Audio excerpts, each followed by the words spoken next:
ለመላው ኢትዮጵያውያን ኦርቶዶክሳውያን የቀረበ የበይነ መረብ ውይይት ጥሪ። በሀገራችን ኢትዮጵያ የብልጽግና የግፍ አገዛዝ ወደ ስልጣን ከመጣ ጊዜ አንስቶ ሀገር በጦርነት በረሃብ እየተሰቃየች ትገኛለች። በተለይም ደግሞ በኢትዮጵያ ኦርቶዶክስ ተዋሕዶ ቤተክርስቲያን ላይ ሥርዓታዊ ጥፋት ያደረሰውና እያደረሰ ያለው ግፍ ከቀን ወደ ቀን እየከፋ በመሄድ ላይ ይገኛል።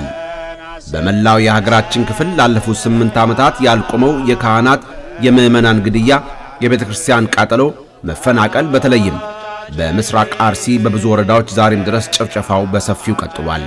ከዚህ በኋላ ከሞትና ከግድያ ሊያተርፈን የሚችል እንደሌለ በመገንዘብ ራስን ከሞት ለመከላከልና ለወገኖቻችን ድምፅ ለመሆን አትግደል አትገደል በሚል ቀዳሚ ቃል ጥምረት ለቤተ ክርስቲያን ዓለም አቀፍ ንቅናቄ የበይነ መረብ ውይይት ቅዳሜ ሰኔ 6 2018 ዓ.ም ወይንም ጁን 13 2026 ዓ.ም በዋሽንግተን ዲሲ ሰዓት አቆጣጠር ከረፋዱ 11 ሰዓት ኤም፣ በአውሮፓ 17 ሰዓት፣ በኢትዮጵያ ሰዓት አቆጣጠር ደግሞ ከምሽቱ 12 ሰዓት ላይ ይደረጋል።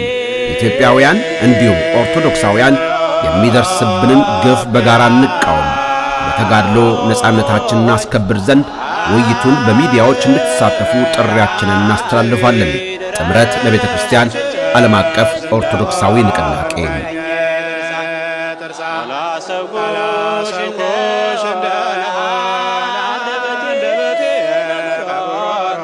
ሰላም ጤና ይስጥልን ተመልካቾቻችን፣ እንደምን ዋላችሁ እንደምን አመሻችሁ። ከአንከር ሚዲያ ዝግጅት ክፍል ያክብሮ ሰላምታችንን እናቀርባለን። የተለያዩ መረጃዎችን ይዘን መጥተናል። በምስራቅ አርሲ አሁንም የኦርቶዶክሳውያን ግድያ እንደቀጠለ ነው። በመርቲ ወረዳ ከትላንት ጀምሮ እየተፈጸመ ባለ ጥቃት በርካታ የኦርቶዶክስ እምነት ተከታዮች መገደላቸውን የሚያሳዩ መረጃዎች እየወጡ ነው።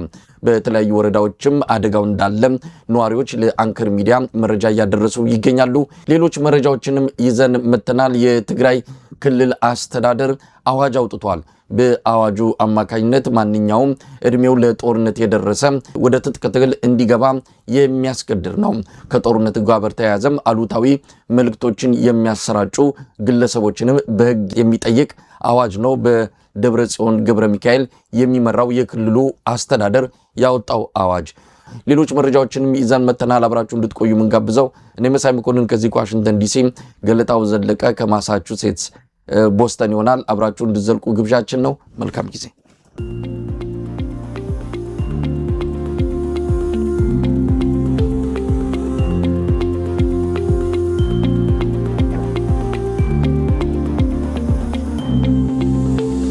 ጤና ይስጥልን ገለታው። ጤና ይስጥልን መሳይ። እንዴት ነው እንደምን መሳይ? እንዴት ሰነበትክ ገለታው? ያው ጠፍታል። የተመልካቾች ጥያቄ በተለያየ መንገድ እየመጣብን ነበረ። መልስ አልሰጠንም። ራሱ ይመጣል፣ ያው ሲመጣ መልሱን ይሰጣቸዋል በሚል ነው እንግዲህ የጠበቅነው። ዛሬ ከተመልካቾች ጋር አብረን የምንሰማው ባይሆንም ምን ያውቀዋለሁ ጉዳዩን። ነገር ግን ካንተ አንደበት ይስሙ። ለምን ጠፋ ይህን ያህል ጊዜ ብለውካል ተመልካቾች? እውነት ነው መሳይ፣ በጣም ወገኖቼ ስለፈለጋችሁኝ ስለጠየቃችሁኝ ደስ ብሎኛል። አመሰግናለሁ በጣም። የጠፋሁበት ምክንያት ያው አንተም እንደምታውቀው የአንድ ኢንተርቪው አድርገን ካንተ ጋራ በማግስቱ ትንሽ ታሜ ነበረ። አስም አለችብኝ። ሳውዝ ኮሪያ ያለው አፍንጫዬን ያመኝ ነበርና እኔም በየጊዜው ወቅት ሲለዋወጥ ስለሚያመኝ ችላ ብየው ነበርና በኋላ ለካ ትንሽ ሲሪየስ ነበር ችግሩና በዛ ምክንያት ዶክተር እዚህ ሀገር አለን አይደለም። ያው እንግዲህ እዛ ሄጄ ሳነጋግር ተከታታይ መድኃኒቶችን መውሰድ እንዳለብኝ ጊዜም እንደሚያስፈልግ ስለተነገረኝ በዛ ምክንያት ጠፋ ብያለሁኝ። በተረፈ ደህና ነኝ። ላሰባችሁ ሁሉ በጣም አመሰግናለሁኝ። ታንኪዩ አንተን መሳይ። ገለታው እንግዲህ በርካታ ቀናት ሳንገናኝ ስለነበረ ብዙ ጉዳዮች አምልጠዋል ካንተ ጋር መወያየት የነበረብን። ለማንኛውም ምርጫው ጀምሮ ነው ያልተገናኘነው። ምርጫው ዋዜማ አንስቶ ያው ከመም ጋር ስለነበርክ ለተመልካቾች ሐሳብን ያጋራበት አጋጣሚ አልተፈጠረም።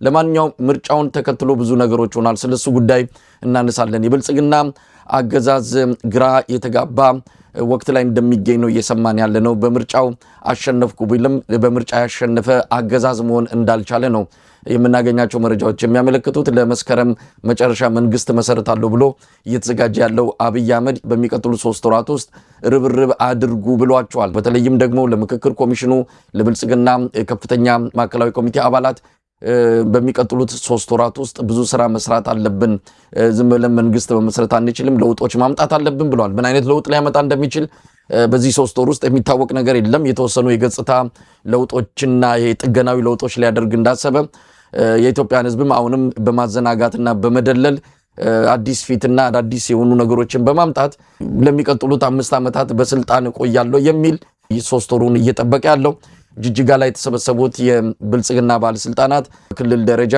የራሳቸውን ሚሊሻ በቶሎ እንዲያደራጁ ራሳችሁን ተከላከሉ፣ ራሳችሁን ጠብቁ ተብለዋል። ከአብይ አህመድ አገዛዝ በኩል እንደሰማነው ከሆነ ወታደራዊ ጀነራሎቹ በዚህ ሁኔታ መቀጠል አንችልም፣ እስካሁን ባለው ሁኔታ የፖለቲካ አመራሩን ክፍተት ሁሉ ጫናው ያረፈው በመከላከያ አዛዦች ላይ ነው፣ ያንንም ከዚህ በኋላ የምንቋቋመው አይደለም፣ እናንተ የፖለቲካ ሰዎች መፍትሄ ይፈልጉለት፣ በጦርነት ምን ዘልቀው አይደለም የሚል አቋም እንዲያዙ ነው የሚነገረው። አብይ አህመድ በጦርነት ለመግፋት የወሰነበት ሁኔታ እንዳለ ነው የምንሰማው። እንደው ገለታው ከምርጫው በኋላ ምን ነገሮችን አየ? ምርጫው ተካሄደ፣ በምርጫ ያሸነፈ መንግስት አይመስልም። እንዴት አየው ግን? ከምርጫው በኋላ ያሉትን ሁኔታዎች እንዴት እየተከታተልክ ነው? አንድ ጊዜ እንደዚሁ አለፍ አለፍ እያልኩ ዜና የነበር ሰሞኑንና የምርጫ ቦርድ ሰብሳቢዋ ምርጫው ሊካሄድ ጥቂት ቀን ሲቀረው ዛሬ የጽሞና ጊዜ ነው አሉ። ጽሞና ጸሙን የኢትዮጵያ ህዝብ ጸሙን የሚል አስብ ማለት ነው እንግዲህ። ያው መቼም በዚህ በሰለጠነው ዓለም የምርጫ ጊዜ ሲመጣ በጸጥታ እንድታስብ የሚመጣ ጊዜ አለ አይደለም። እና እስቲ እኔም ልጸሙን ባለሁበት ሀገር ብዬ ትንሽ ስለ ምርጫ እያሰብኩ ነበር መሳይና በጣም ያስገርማል። ይሄ 7ኛ ምርጫችን አይደለም። በኢትዮጵያ ታሪክ ውስጥ በአፄ ኃይለ ሥላሴ ጊዜ ወደ 4 ምርጫዎች ተደርገዋል እንደምታውቀው በኢትዮጵያ ታሪክ ውስጥ እና 11ኛው ሆኖ ነው እንግዲህ ዶክተር ከተባለ እና እነዚህን 11 ምርጫዎች ወደ ኋላ ያየናቸው እንደሆነ በአፄ ኃይለ ሥላሴ ዘመን ያው የዘውድ ስርዓት ነው። የዘውድ ስርዓቱ በምርጫ አይነካም። እሳቸው ለምርጫ አይቀርቡም።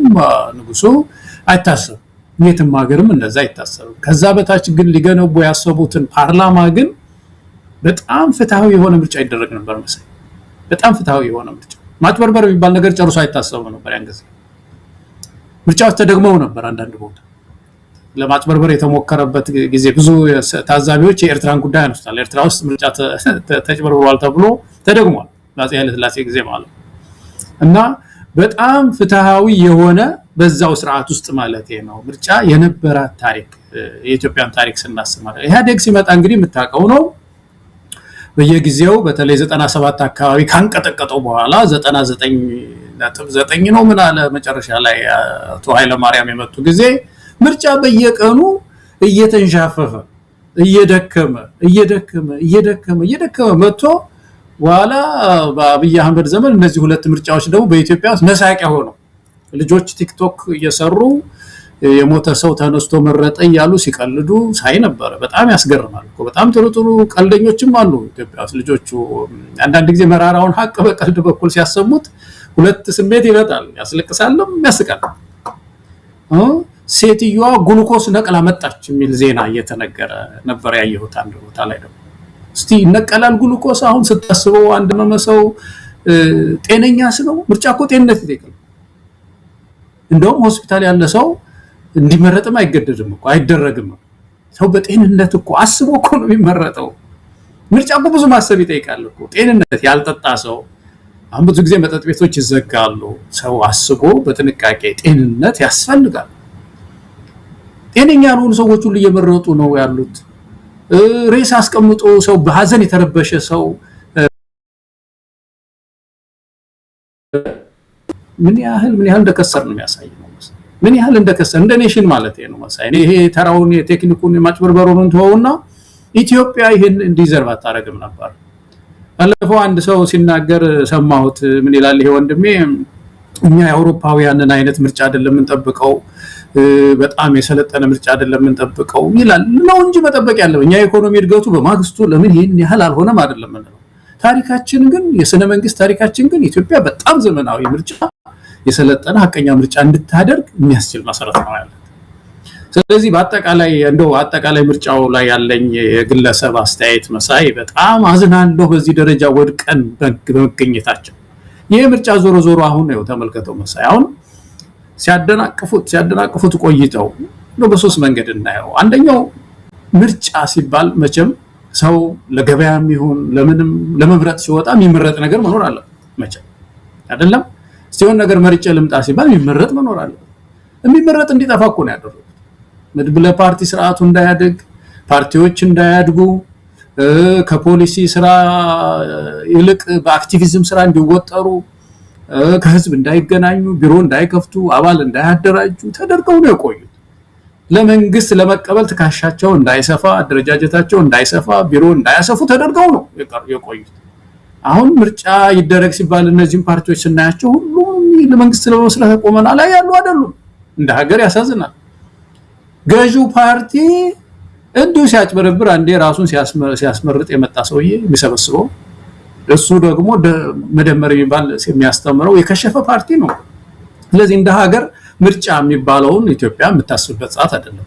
ይሄ በብዙ ጊዜ ብዙ ሰዎች ታዛቢዎችም ተናግረውታል። ይሄ አንዱ ጉዳይ ነው።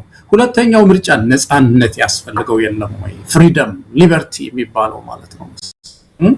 ስለ ነፃነት ስናወራ የሀገሪቱን ደህንነት እኮ ነው። አጠቃላይ ሁለንተናዋ ለመምረጥስ የሚያስችል ሁኔታ ላይ ነበር ወይ የነበረችው? የለም። ችግር የለም አላብያ ችግር የለም በቁጥጥር ስር አድርገነዋል ብሎ መድፋስ ይዞ አንዳንድ ቦታ ታንክ አሰልፎ ምረጥ እንዴት ይባላል? የት ሀገር ነው እንደዚህ አይነት ምርጫ ያለው? በዚህ ሁኔታ ውስጥ ምርጫ ልናደርግ አንችልም። እና ሶስተኛው በጣም ያሳዘነኝ ነገር ምንድነው? ይኸው በአብይ አህመድ እንዴት የዚህ የምርጫ ቅደም ተከተልን ተመልከት። አሁን በኋላ እናነሳ ይሆናል መሳይ የዚህ ምርጫ የምክክር ኮሚሽን አገሪቱ ምክክር ያስፈልጋል ያለችው ምርጫ የማይፈታው ችግር ገጥሞኛል ስትል ነበር እኮ የተቋቋሙ እና ይሄ ምክክር ኮሚሽን ምን አለ? ምክክራችንን ከምርጫው በኋላ እናደርገዋለን። ምርጫው ይጠናቀቅና በኋላ እናደርገዋለን ይላል። ምርጫ የማይፈታው ችግር ውስጥ ያለች ምድር እና እንደዚህ የተሳከሩ ነገሮች ያሉበት ነውና ውጤቱ ግጭትን ነው የሚያሰፋው። ለኔ መሳይ እንደው በመጨረሻ ላይ ግጭት ያሰፋል። ትግራይ ውስጥ ያለ ግጭት የሚሰፋ ነው የሚሆነው። ኢኮኖሚያችን ከባድ ችግር ውስጥ ነው የሚወድቀው። አማራ ክልል ያለ ግጭት እየሰፋ ጦርነቱም እየጨመረ ነው የሚሄደው። ህዝቡ የሚታጠቀው ሰው እየጨመረ ነው የሚሄደው። አሁን ምክንያቱም ተስፋ መቁረጥ አለ። ለለውጥ ያሉ በሮች በሙሉ ተዘግተዋል። ኦሮሚያ ክልል የሚታጠቅ ሰው ከፋው ሰው ቁጥር እየጨመረ ነው የሚሄደው። ቀጣናዊ ቅራኔው እየጨመረ ነው የሚሄደው። አሁን በሶማሌ በኩል ያለ ችግር፣ በጅቡቲ፣ በኤርትራ፣ በሱዳን ያሉ እነዚህ በተለይ በአካባቢያችን ያሉ ቀጣናዊ ችግሮችም የበለጠ ውጥረታቸው እየጨመረ ነው የሚሄደውና ያሳዝናል እንዲህ አይነት ችግር ላይ በመውደቃችን መሳይ። ከምርጫው ጋር በተያያዘ ሳምንቱን ሙሉ ብዙ ነገሮችን መረጃዎችን ስናቀብል አስተያየቶችን የተለያዩ ግለሰቦችን ሀሳቦች እንዲሁ ስናስተናግድ ነበር የቆየ ነውና ምርጫ የመረጠ መንግስት ቀደም ሲል ያልኩ ነው ምርጫ ተመርጫለሁ ወይም ያው ይፋ ማድረጉ የማይቀር ነው። ከአብይ አህመድ ፓርቲ ሌላ ለመንግስትነት የሚያበቃ ዝግጅት ያደረገም ለዛም ትክክለኛ እንኳን ምርጫ ቢደረግ ያንን ምርጫ ለማሸነፍ የሚችል ፓርቲ በአቅም የተዘጋጀ አልነበረም። ነገር ግን ይህ ከሆነ በኋላ ሶስት ነገሮች እየሆኑ ናቸው። አንደኛ ምርጫ እያካሄደ ያለ ወይም ደግሞ የምርጫ ሂደት ውስጥ ያለ መንግስት ኢትዮጵያ እየመከረች ነው የሚል ሌላ አጀንዳ ደግሞ መጥቷል። ምርጫ ባደረገ ማግስት ኢትዮጵያ እየመከረች ነው የሚል በአስቸኳይም በሚቀጥሉት 2 ወራት ውስጥ ስራችሁን አጠናቃችሁ ለመስከረም መጨረሻ ላይ አጀንዳውን ጠረጴዛ ላይ አስቀምጡልኝ ብሏቸዋል አብይ አህመድ የምክክር ኮሚሽነሮችን። ሶስተኛው ጦርነት ነው። እንዴት ነው በምርጫ ያሸነፈ ሀገር ዘው ብሎ ጦርነት ውስጥ የሚገባው? አሁን ትግራይ ላይ ሽራሮ በድሮን መጥቷል። ከፋኖ ጋር ጦርነቱን አቀጣጥሎታል። ከኦላ ጋር እንደዚሁ ከፍተኛ ጦርነት ውስጥ ነው ያለው። ጋምቤላ እንደምትሰማው ከሆነ የፕሬዝዳንቱ ጽህፈት ቤትና እዛ አካባቢ ውጊያ ይካሄድ ነበር አሉ ሰሞኑን። እንዲህ አይነት ግጭትና ጦርነት ውስጥ እንዴት ይገባል? አንድ ምርጫ አከናወንኩ፣ በምርጫው ደግሞ 50 ሚሊዮን ሰው ተሳትፏል የሚል አገዛዝ ወደ እንደዚህ አይነት ነገሮች ውስጥ እንዴት ይገባል? ስለዚህ ስለ ምርጫው የተነሳው ነገር ሁሉ ስለ ምርጫው ያነሳናቸው ጥያቄዎች በሙሉ ተገቢ ናቸው ማለት ነው። ምርጫ መካሄድ አልነበረበትም። ከምርጫ በፊት ብዙ የሚቀርቡ ነገሮች መታሰብና መከናወን ነበረባቸው ስንል የነበረው ትክክል መሆኑን የሚያረጋግጡ ነገሮች ናቸው እንግዲህ ከምርጫው በኋላ ያየናቸው። ይህን እንዴት ታዘብከው ገለታው? አዎ በጣም ፋንዳሜንታል የሆነ ችግር ነው መሳይ። ብዙ ሰው የሚወያይበት ኢትዮጵያ ውስጥ በጣም የተሳከረው ነገር ይሄ ነው። መቼም ወደ ምርጫ ራሱ አገባባችንን ያየህ እንደሆነ እኮ ወደ ታሪካችንን ያየህ እንደሆነ ደርግ ያው ምርጫ ውስጥ አይገባም፣ ሶሻሊስት ነኝ፣ አንድ ፓርቲ ነው፣ ለአንድ ፓርቲ እንትን ነው፣ በቃ ለሰራተኛው ቆምኩ ነው ብሎ የወሰነ መንግስት ነው። ኢህአዴግ ሲመጣ ምርጫ የሚባለው ውስጥ የገባው በኢትዮጵያ ውስጥ መድብለ ፓርቲ ስርዓት እያደገ እንዲመጣ አስቦ አይደለም። ገና ሲተከል ጀምሮ ችግር ነበረበት መሳይ። በጣም ከተፈጥሮ ከትክል ጀምሮ ችግር ያለበት የምርጫ ሂደት ነው ሀገራችን ውስጥ ያለው። አስቦ አይደለም፣ በምን ቆርጦም አይደለም። ለምንድን ነው? ሁለት የተሳከሩ ስብዕናዎች ነበሩት ህወሓት ኢህአዴግ። በአንድ በኩል በዚህ በምዕራቡ ዓለም በኩል ያለውን ግንኙነት አስፍቶ የሚገኙ እርዳታዎችን የማግኘት ከነሱ ጋር ብዙ ሳይጋጩ መዋል ማደር የሚፈልግ ነው። በሌላ በኩል ደግሞ እምነቱ እሱ ራሱ የሆነ ገዢ መደብ ፈጥሮ መቆየት ነው፣ ስልጣን ላይ መቆየት ነው። ስለዚህ እነዚህ ሁለት የሚጋጩ ነገሮች ይዞ ሲያግበሰብስ ነው የኖረው። በዚህ ምክንያት ምርጫ ውስጥ እንገባለን፣ ህዝብ ተሸንፎ ይወጣል።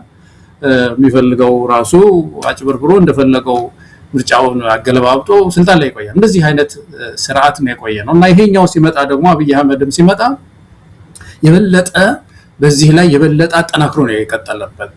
አሁን ያልከው ነገር ነው፣ እኔም ቀደም ሲል ያነሳሁት ነው። መድበለ ፓርቲ ስርዓት እንዳይኖርበት ህዝብና ፓርቲም እንዳይገናኝ አድርጎ፣ በሌላ በኩል ደግሞ ምርጫ ነው ተስፋችን ይላል። መጨረሻ ላይ ደግሞ ምን ይላል? ኢትዮጵያ አሸነፈች። ኢትዮጵያ አሸነፈች ማለት ምን ማለት ነው? ኢትዮጵያ አሸነፈች እኮ በምክክር ጊዜ ነው በመሰረቱ የሚነሳው እንጂ ፓርቲዎች የትም ሀገር ሲያሸንፉ የሆነች ሀገር አሸነፈች አይባልም። መሸነፍ አለ እኮ። ምርጫ እኮ ማሸነፍና መሸነፍ አለበት ሁሉ ጊዜ። የሚያዝንና የሚከፋና የሚደሰት ህዝብ እኮ አለው ምርጫ። ግን ዋናው ስምምነቱ ምንድነው? ማጆሪቲው ባሸነፈው እኔ እገዛለሁ ነው እንጂ ትራምፕ እዚህ ሀገር ባሸነፉ ጊዜ ብዙ አሜሪካን ተከፍተዋል። ግን ስምምነቱ ያው ተከፍተንም እንቀጥላለን የሀገር ጉዳይ ነው ነው። አንድ ሀገር አሸነፈ የሚባል በምክክር ጊዜ አሸናፊም ተሸናፊም የለም። ጊቭ ኤንድ ቴክ ተሰጥቶ ምክክር ሲደረግ እና የተሳከረ ነገር ነው መሳይ ሀገራችን ውስጥ ያለውና እኔ በአጠቃላይ መሰረታዊ የሆኑ ችግር ውስጥ ነው ያለነው። ለዚህ ነው ኢትዮጵያውያን የሆነ አንድ መትከል ያለብን ነገር አለ። ይሄን ነገር ሪሙቭ አድርገን አስወግደን እንደገና አለመታደል ሆኖ ከሃምን ጀምራቸው ነገሮች አሉ። ምርጫን በሚመለከት የኢትዮጵያ ህዝብ ተስፋ የሆነው ዘንድ ተቋማትን የመትከል አስመራጭን ነፃነት ያላቸው አስመራጮችን የመትከል መድብለ ፓርቲ ስርዓት የማፋፋት ስራ እንደገና መሰራት አለበት ኢትዮጵያ ውስጥ ምርጫ ተስፋ ይሆን ዘንድ። አለበለዚያ ይሄ ሰው የሚፈልጋት ለአንድ ነገር ነው፣ በዚህ በስልጣን ላይ ለመቆየት።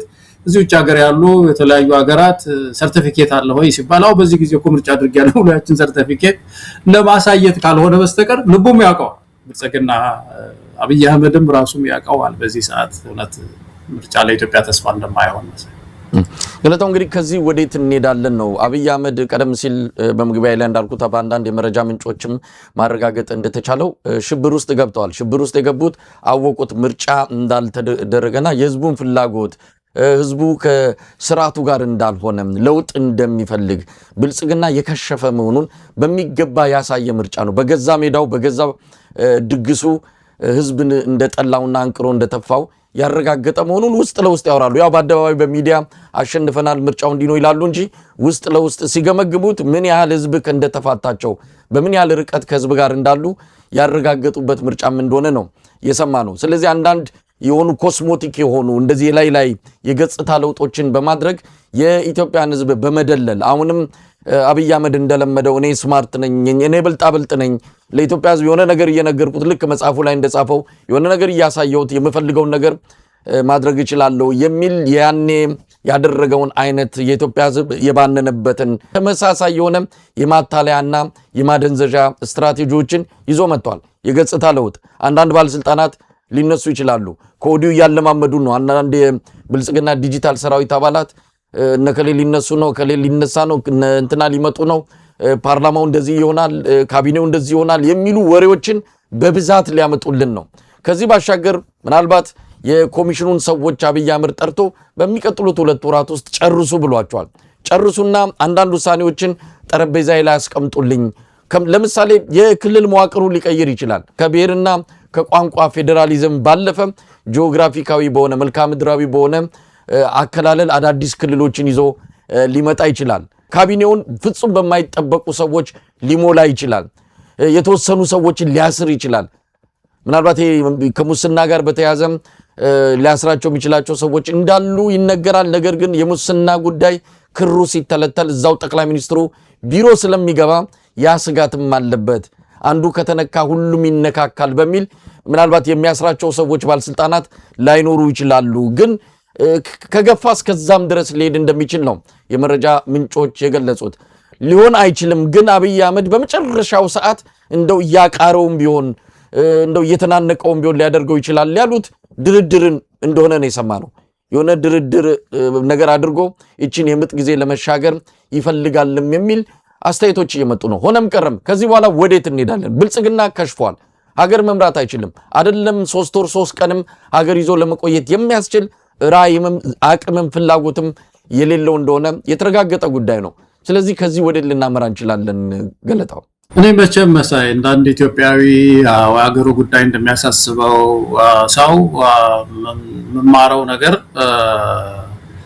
ይሄ ሰውዬ በተለይ አብይ አህመድ የሚመራው ቲም አብይ የምንለው ወይም ደግሞ የአብይ ቲም ኢትዮጵያ ውስጥ አሁን የጠቃቀስካቸው ለውጦች ያመጣልን ብዬ አላስብም።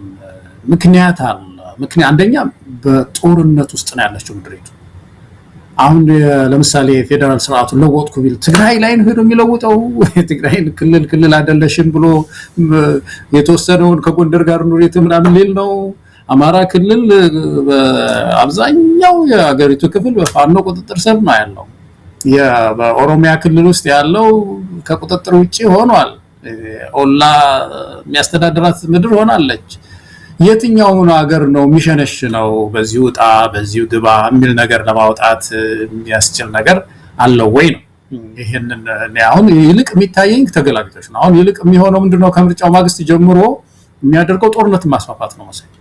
ትግራይ ውስጥ በቃ አሁን ህዋትም በኋላ እናነሳ ይሆናል እየመለመለ ነው ያለው የሚችለውን ሁሉ። አሁን ዛሬ ያወጣው ተናገረውም ሰማሁት። ታጥቀን ራሳችንን ከማስከበር ውጪ ሌላ ምንም አማራጭ የለንም የሚል ነገር ነው የሚናገሩት። ሌላ አማራጭ የለንም እናነጋግርህም ስንለው እምቢ ብሎናል። መልእክት እኮ አንዳንድ ጊዜ እኮ የሚያስገርምህ ነገር ህወሓት ሆኗል እኮ ሽምግልና ጠያቂ። ኧረ እንነጋገር የሚል ነገር ከዛ ነው የምትሰማው። ከዚህ ኢግኖር የማድረግ በቃ ትግራይን ማንኛውንም የትግራይን ጉዳይ ኢግኖር የማድረግ ነገር ነው በሰፊው የምታየውና እንደዚህ የሆነ ሰው በአገሪቱ ውስጥ የሆነ ፌደራል ስርዓት ለውጥ አመጣለሁ ምናምን የሚለው ነገር እንዴት ሊመጣ ይችላል ነው። ስለዚህ ጦርነቶችን የማስፋፋት ነገር አለ። እሱን ነው የሚሄድበት። ከዛ ውጪ ግን ምክክር ኮሚሽኑ እንዳልከው ደግሞ በአንድ በኩል ሄድ አንተ ያው ማስታገሻ ነህ የሚል ነገር ነው የተሰጠው መመሪያ። ግን በምክክር ውስጥ ሁለት ነገር አስፈላጊ ነው ሲሉ እንሰማለን። መሳይ ባለሙያዎቹ ሲናገሩ፣ በዚህ በምክክር ላይ ጥናት ያጠኑ ሰዎች ሲናገሩ ሁለት መሰረታዊ ነገር አለ በምክክር ውስጥ። አንደኛው ሂደት ነው፣ ፕሮሰስ የሚሉት ማለት ነው ሂደት። ሁለተኛው ፕሮዳክት ውጤት የሚሉት ነው። እና የመጀመሪያው ሂደቱ ምን ይመስላልና ነው የሆነ ውጤት የሚገኝበት ነው።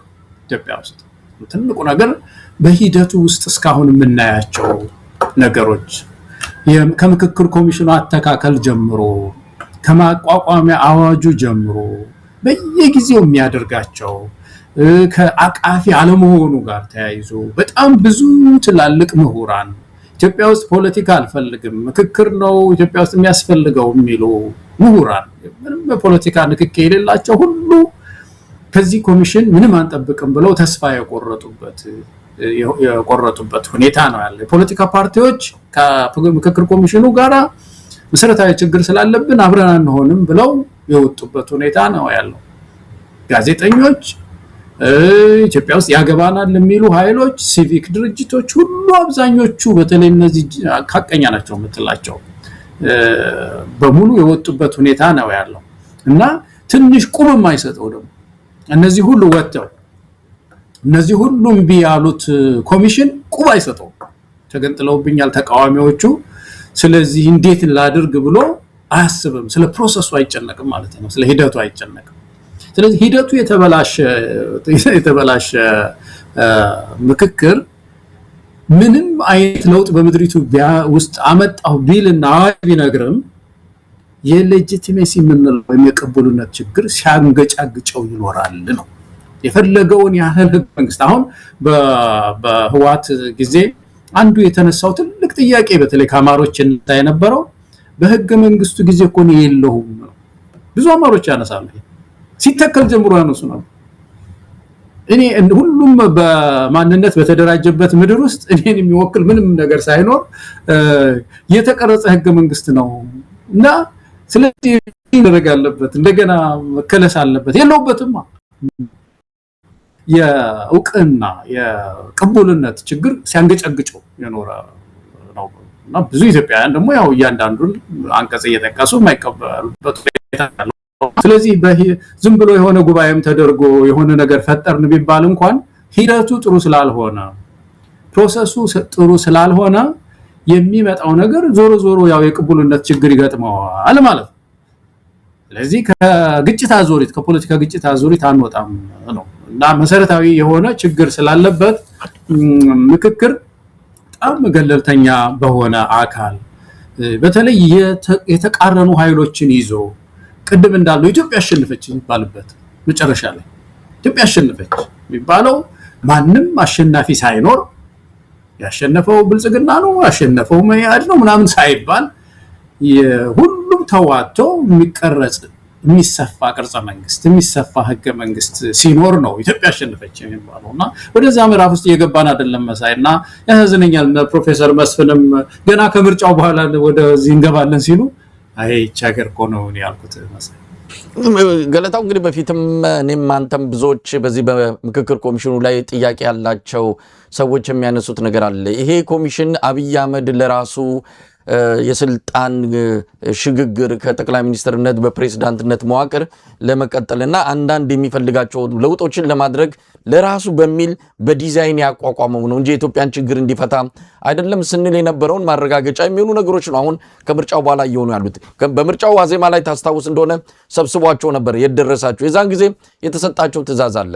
እንግዲህ ለምርጫው አልደረሰም ይሄ ኮሚሽኑ አጠቃላይ ውጤት ለፓርላማ ለመክፈት አዲሱ መንግስት ለመመስረት ግን የናንተ ስራ ማለቅ አለበት ብሎ ትዕዛዝ ሰጥቷቸዋል። ስለዚህ አሁን ሐምሌ ላይ ይሁን ነሐሴ መጀመሪያ አካባቢ የሀገራዊ የምክክር ኮሚሽኑ የመጨረሻ ጉባኤ ይካሄዳል። 4000 ሰው ነው ምናምን የሚጋበዝበት እዛ ላይ ይወስናሉ። እነዚህ ነገሮች መፍትሄ ያገኙ ብሎ አብይ ጠረጴዛ ላይ የሚመጣ ነው። ስለዚህ ይሄ ኮሚሽን እውነት ለመናገር እነዚህ ግለሰቦች ትዕዛዝ ተሰጥቷቸው ነው በታሪካቸው ላይ መቼም የማይፋቅ ኃጢአትም ወንጀልም ሰርተዋል በህዝብና በሀገር ላይ ፕሮፌሰር መስፍንም ሆነ ሌሎችም ነገ ከነገ ወዲያ ታሪክ ይጠይቃቸዋል። ብልጽግና የቅርብ ወራጅ ነው መውረዱ አይቀርም። ከስልጣን መወገድ ብቻ ሳይሆን በአሳፋሪ ታሪክ ከኢትዮጵያ የታሪክ ገጽ ላይ የሚወገድ እንደሚሆን ምንም ጥርጥር የለውም። እነዚህ ሰዎች የዛን ጊዜ ምን ሊሉ እንደሚችሉ ለመስማት እንፈልጋለን። ለማንኛውም ምን ሊያመጣ ይችላል የኢትዮጵያ ህዝብ ይህንን እየሰማ መቼም ከዚህ በኋላ ለዚህ አገዛዝ የአንድ ቀን እድሜ ሊፈቅድለት አይገባም። አብይ አህመድ እንደፈለገ ሀገሪቱን ወደዚህና ወደዚህ ያላጋት እንዲህ አይነት መከራና ቀውስ ውስጥ እየከተታት አሁንም ጸጥ ብለን ቤት የምንቀመጥበት ምንም ምክንያት የለም። ምርጫ አለ፣ ምርጫውን አደረገ። ምርጫውም ቲያትርና ለኢትዮጵያ ቅሌት ሆኖ ተመዝግቧል። ስለዚህ ምንድነው መደረግ ያለበት? አብይ አሁንም ቲያትር ሰርቶ ሲመጣ ግድ የለም አሜን ብለን እንቀበል እያሉ መቀመጥ ወይስ ምን መደረግ አለበት? ትብብር እየተደረገ ነው። ጥምረቶች እየተፈጠሩ ነው። ምናልባት እናነሳዋለን። በጣም የደነገጡበት ሰሜኖች ተያይዘው ይመጣሉ ይላሉ። ሰሜኖች የሚባል ነገር የለም። ኦላም ያለበት የኦጋዴን ነጻነት ግንባር ያለበት የጋምቤላም የቤኒሻንጉልም የኢትዮጵያውያን ታጣቂ ኃይሎች ያሉበት ጥምረት ነው እየመጣ ያለው። ሰሜኖች መጡ አይደለም፣ ኢትዮጵያውያን ነው እየመጡ ያሉት። ስለዚህ ይሄ አንድ ወደፊት ለአብይ አህመድ ትልቅ አደጋ ሆኖ የሚመጣ የተባበረ የህዝብ ኃይል እየመጣ ነው። ከዛ ባሻገርስ የኢትዮጵያ ህዝብ እጁን አጣጥፎ አብይ አህመድ ቲያትር ሲሰራ መታዘብና ማየት የለበትም። የሆነ ነገር ይጠበቃል መቼም። ትክክል ነው መሳይ። ኢትዮጵያውያን አሁን በየጊዜው መቼም ከገጠሙን ችግሮች አንዱ ልንማር የሚገባው ተባብሮ የስርዓት ለውጥ በምድሪቱ ውስጥ ማምጣት ነው የሚመስለኝና ትብብሮች የተጠናከሩ ነው የሚለው ዜና በጣም ትልቅ ዜና ነው። እሱን ማጠናከር ያስፈልጋል። ዞሮ ዞሮ ግን አንዱ የትብብሩ መነሻ የሚሆነው እኮ ምክክር ነው መሰለኝ። ያው አሁን ኢትዮጵያ ውስጥ ያሉ ብዙ ምንዞራቸው ተራራዎች ይኖራሉ። በተለያዩ ቡድኖች የሚነሱ ጥያቄዎች ሊኖሩ ይችላሉ። እነሱን ለጊዜው ተወት አድርገናቸው ሐቀኛ ምክክር መጥቶ በምድሪቱ ውስጥ ቁጭ ብለን ተፋትገን በደንብ ተዋጥቶልን በሐሳብ ተደባድበን የምንሰፋው ቅርጸ መንግስት ይኖራል፣ የምንሰራው ህገ መንግስት ይኖረናል። ለጊዜው ግን ይሄንን የሚያበላሽ ሐቀኛ ምክክር እንዳይኖር የሚያደርግ ኃይል አለ። እሱን ገፍትሮ ማስወጣት ያስፈልጋል። ማስወጣት የግድ ነው ምድሪቱ። ስለዚህ ትብብሩ ወሳኝ ነገር ነው። በምክክር አይደለም ተስፋ የቆረጥነው እኛ፣ በምክክር ኮሚሽኑ ነው ተስፋ የቆረጥነው። በኢትዮጵያ ምክክር ላይ እያላገጠ ያለ ስለሆነ እየቀለደ ያለ ስለሆነ 4000 ኢህአዴግ ሰው ሰብስቦ ምንድነው የብልጽግና ሰው ሰብስቦ እኮ ሊቀልድ እኮ ነው በኢትዮጵያ ምክክር። የታሉ እሺ እንደዚህ በምክክር ውስጥ የሚሳተፉ ሰዎች? አንድም እኮ የምንሰማው ተቃዋሚ የሚባል እኮ አልሳተፍም ነው የሚለው። ምን ያደርግልናል? በዚህ መካከል በእውነት የሚያስመስል አስመሳይ ምክክር ብናደርግ። የምክክር እኮ ዋናው ዓላማ እኮ ኢትዮጵያ ውስጥ እኮ የተቃረኑ ኃይሎች ተገናኝተው በሐሳብ ተሟግተው መካከለኛ መንገድ እንዲፈልጉ እኮ ነው። ያንን በሮች እየዘጋ ያለ ነውና የኢትዮጵያን ትብብር ወሳኝ ምዕራፍ ላይ ነው የደረሰው። ወሳኝ ምዕራፍ ላይ ነው የደረሰው። ከትላንቱ ዛሬ እየተማርን ኢትዮጵያውያን ህብረትን አጠናክረን በምድሪቱ ውስጥ በእውነት የረጋ ስርዓት ለመመስረት መመካከር በምክክር ነው ችግሩን መፍታት የምንችለውና ይሄ ኮሚሽን ብለነው ምንድነው ውሃ ቢወቅጡት እንቦጭ ነው የሚለው የሀገራችን ሰው። ምንም ትንሽ ቁብ አይሰጠውም እኮ አልኩ ቅድም መሰለኝ። ቁብ አይሰጠው። በጣም እኮ ስስ ቆዳ ሊኖረው ይገባ ነበር። ምክንያቱም ብዙ ስቴክ ሆልደርስን ተሸክሞ የሚሄድ ስለሆነ ብዙ ባለድርሻ አካላትን የሚያነጋግር ያንን ተክለ ሰውነት የተላበሰ ስለሆነ ከያቅጣጫው የሚመጡ ችግሮችን እያዳመጠ ራሱን እያስተካከለ የመካከለኝነት ቦታውን ሳይለቅ መራመድ ነበር የሚጠበቅበት። ቁባ አይሰጣቸውም። ፋኖ ይሄን አለ፣ ተቃዋሚው ይሄን መግለጫ ወጣ፣ ውጭ ሀገር ያለው ምሁር ተሰብስቦ ይሄን መግለጫ ወጣ፣ ፓርቲዎች ሪዛይን አደረጉ። ቁባ አይሰጣቸውም። ብልጽግና ብቻ ደህና ይሁን አብረው ከሱ ጋር አብረው ብቻ ይስቁና። ስለዚህ እኔ የትብብሩ ጉዳይ መጠናከር ነው ያለበት። መሳይ ፍጻሜያችን ያምር ዘንድ እሱ ነው መዳኛ መንገድ። እንግዲህ ሌሎች ርዕሰ ጉዳዮችም አሉ። ምናልባት ከምርጫው ጋር ተያይዞ ምን ነገሮችን ልናይ እንችላለን የሚለውን በአንዳንድ አጀንዳዎችም ወደ ኋላ ላይ ልመጣበት እችላለሁ። በነገራችን ላይ ከ400 በላይ የፕሮቴስታንት ፓስተሮች ከመላው ዓለም አዲስ አበባ ገብተዋል። ምክንያቱ ደግሞ ለአብይ አህመድ ምርጫ አዲስ መንግስት ሲመሰርት ሊጸልዩለት እንደሆነ ነው ተሳታፊዎች አንዱ ለአንከር ሚዲያ መረጃውን ያደረሰው። የቀሩም አሉ። ሰው እየተገደለ እኛ እንሄድም ያሉ ፓስተሮች በተለይ እዚህ አሜሪካ እኛን የሚያነጋግሩ አሉ። በዚህ መድረክ ላይ አንገኝም ብለው የቀሩ እንዳሉ ነው የሰማነው። 400 ፓስተሮች እንግዲህ ገብተው ለአብይ አህመድ ይጸልዩለታል ማለት ነው። መንግስት የተባረከ ይሁን፣ አሁንም እድሜና የስልጣን ዘመን ይርዘም ብለው ሊጸልዩለት እንደሆነ ነው። ባለፈውም አድርገውታል። አሁንም ሊያደርጉለት ተጠርተው በአብይ አህመድ ወጪ ነው የአውሮፕላን ቲኬታቸው። አዲስ አበባ በሚቆዩበት ጊዜ የሆቴልን ጨምሮ ማንኛውንም ወጪ መንግስት ሸፍኖላቸው ነው ለአብይ አህመድ ጸልየው እንግዲህ ወደየ መጡበት የሚመለሱት።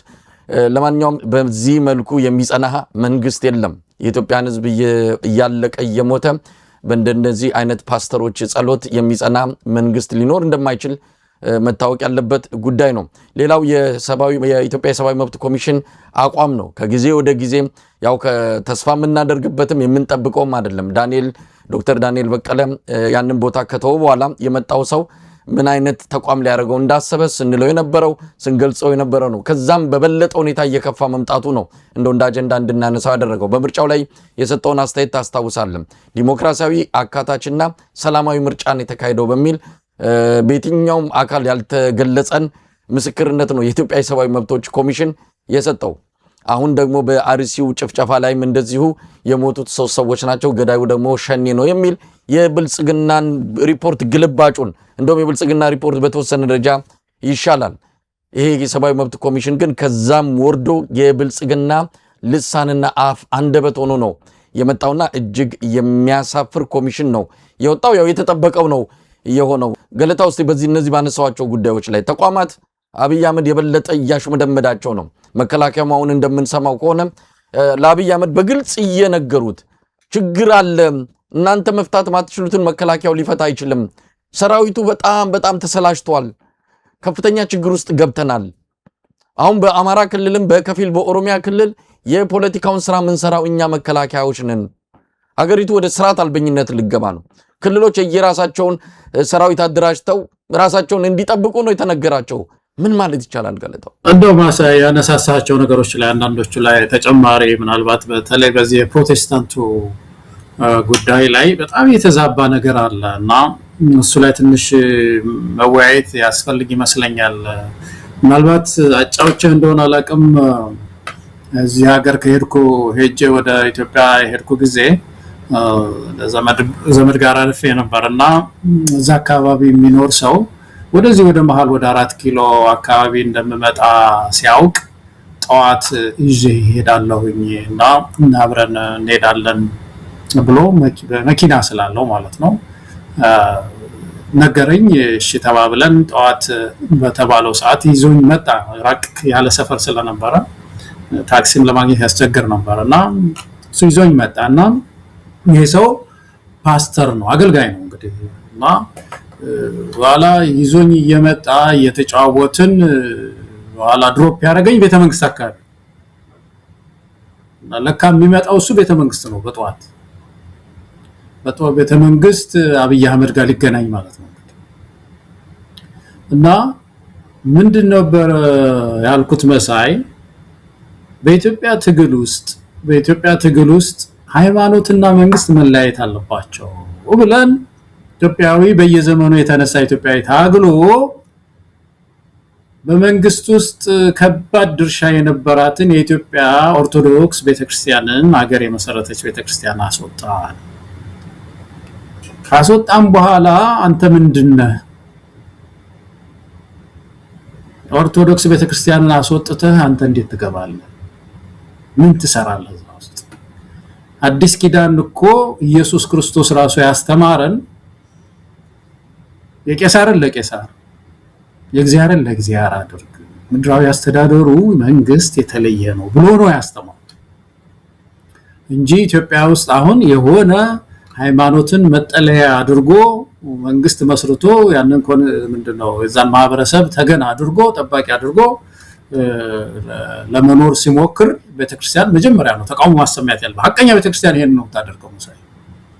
ስለዚህ ያንን አካባቢ ለመጠቀም ፍላጎት እንደነበረው ግን ያኔም ራሴ በግሌ የተማርኩት ነገር ነው መሳይ እና በተከታታይ ይሄንንም ነገር አይተናል። ይሄ ማለት ግን የኢትዮጵያ ወንጌላውያን አብያተ ክርስቲያናት ህብረት እዚህ ውስጥ ገብቷል ማለት አይደለም። ይሄ መለየት አለበት። ሰውየው እዛና እዛ ነው የሚሄደው። አንድ ጊዜ ብልጽግና የሚባል ይሄ ፕሮስፔሪቲ ጎስፔል የሚባለው እሱን አራምዳለሁ ባይ ነው። ሌላ ጊዜ ደግሞ እዛ ዩኤኢ ውስጥ ከባድ ድግስ እየደገሰ ሙስሊሙንም አለው ባይ ነው። እንደዚህ እንደው አንድ ጋዜጠኛ እህታችን ናት የነገረችኝ፣ እንደው ሁነኛ ሰው የነገረችኝ መሳይ የምታውቃት ናት። ዩኤኢ ሄዶ ለብሷል ይሄንን የሙስሊሞችን ልብስ የለም ቁጭ ብሎ መሬት ላይ ተቀምጠው እንትን ይለው የለም እንደዛ ሆኖ በቃ ሲያስመስል አይቼዋለሁ ብሎ ነግሯታል ለጋዜጠኛ እህታችን። ይሄን ነገር ጮሌ ነው ሰውየው መሳይ፣ በጣም ጮሌ ሰው እና ሙስሊሙንም አለው ነው የሚለው እኮ ሰብስቦ ለብቻው ይሰበስብና አለው ነው የሚለው። ዱባይ ውስጥ ያልኩት ተከባድ ድግስ ተደግሶ ነበር እሱ ወደ ስልጣን የመጣ ጊዜ። በሌላ በኩል ፕሮቴስታንቱንም ደግሞ እየሰበሰበ እንደዚህ አለው ባይ ነው። በሌላ በኩል ደግሞ የኦሮሞ ወገኖቻችን ለብቻቸው ይሰበስብና ደግሞ እነሱንም አለው ባይ ነው። ይህ ስንት ሚስጥር ነው የወጣው። እና እንደዚህ እያደረገ ማአት ካርታ ይዞ የጮሌነት እንትን ያለው ሰው ነውና በተለይ ፕሮቴስታንቱ እኔ ይሄንን ይረሳል ብዬ አላስብም። የተታለላችሁ ፓስተሮች ካላችሁ በአንድ ነገር ነው። አንደኛ የሃይማኖቱ መሰረትም አይፈቅድም። ሰው የተፈናቀለ እናት በምንላት ቤተክርስቲያን በኦርቶዶክስ ቤተክርስቲያን ላይ ሁሉ ሰይፍ እያለፈ በዚህ ጊዜ መንግስትን የሚቆጣ ነው ሃይማኖተኛ የሚሆነው እንጂ እዛ ገብቶ ለዚህ መንግስት እውቅና ለመስጠት የፖለቲካ መሳሪያ ለመሆን የሚሄድ ፓስተር ያለ አይመስለኝም። እና ምናልባት ይሄን አሰባችሁ ሰዎች እንደውም ቁጣን ብታስተላልፉ ምክር ብታስተላልፉ ጥሩ ነው የሚል ነገር ነው መሳይ። በዚህ ኢሰመኮ ላይ ያነሳው ነገር ላይ ገለጻው ወደ ኢሰመኮ ከመምጣታችን በፊት ይሄ ጉዳይ ለብቻ አንድ ቀን ጊዜ ወስደን መወያየት ያለብን ይመስለናል። አንድ ጽሁፍ ዶክተር ተመስገን አለሙ ይባል በመሰረት ሚዲያ ላይ ያወጡት አለ። አብይ አህመድ ኦርቶዶክስ ቤተክርስቲያንን ለምንድን ነው የሚያጠቃው የሚለውን በተመለከተ ይሄ ዝም ብሎ በአጋጣሚ ወይ ደግሞ በእንትን አይደለም፣ በትክክል በዲዛይን ይሄ ብልጽግና የሚሉት ወንጌል አደናቃፊ ብሎ ከሚወስዳቸው ተቋማት አንዷ በመሆኗ እቺ ቤተክርስቲያን እያለች የብልጽግና ተልኮ ተፈጻሚ ሊሆን ስለማይችል በተለየ ሁኔታ አብይ አህመድ ከዚህም በላይ ሊያደርግ እንደሚችል፣ ምክንያቱም የተልኮ ጉዳይ ነው።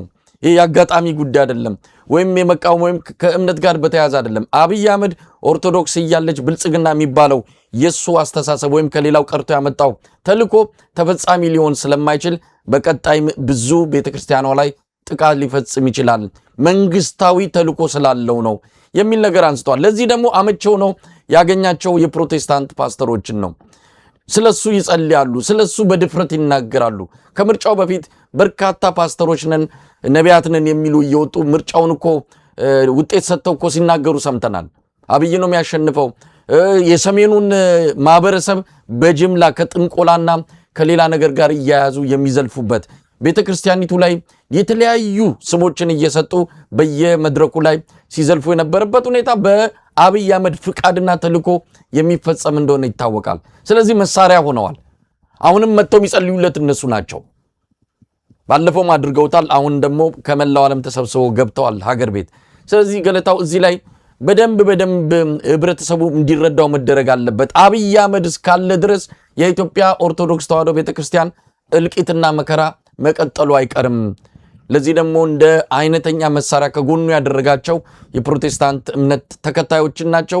እንግዲህ የነቁ ነቅተዋል፣ ያልነቁ ግን በሱ ወጥመድ ውስጥ ገብተው ሀገሪቱንም ቤተክርስቲያኒቱንም በከፍተኛ ደረጃ አደጋ ውስጥ እየከተቱ ነው ያሉት። ገለታው እኔ ይህን ነገር ሙሉ በሙሉ አልወስድም መሳይ። በኢትዮጵያ ይህን ሰው የሃይማኖት ሰው ሆኖ በመደገፍ ደረጃ ቄስም አለ፣ የሚደግፉ ቄሶች። በጣም የሚያሳዝን ነገር እኮ ቄሶችም እኮ አሉ። ይሄ ሁሉ በደል በኢትዮጵያ ኦርቶዶክስ ቤተክርስቲያን ላይ እየደረሰ የተለያየ በጣም ስሜት የሚጎዳ ቤተክርስቲያኒቱን ለሌላ ችግር አጋልጦ የሚሄድ ነገር ሼሆችም አሉ ብዙ። እና የዚህ ወንጌላውያን ቤተክርስቲያናት ላይ ብቻ አይደለም ያለው ሰውየው፣ ብዙ መንጠላጠያ ነው የፈጠረው።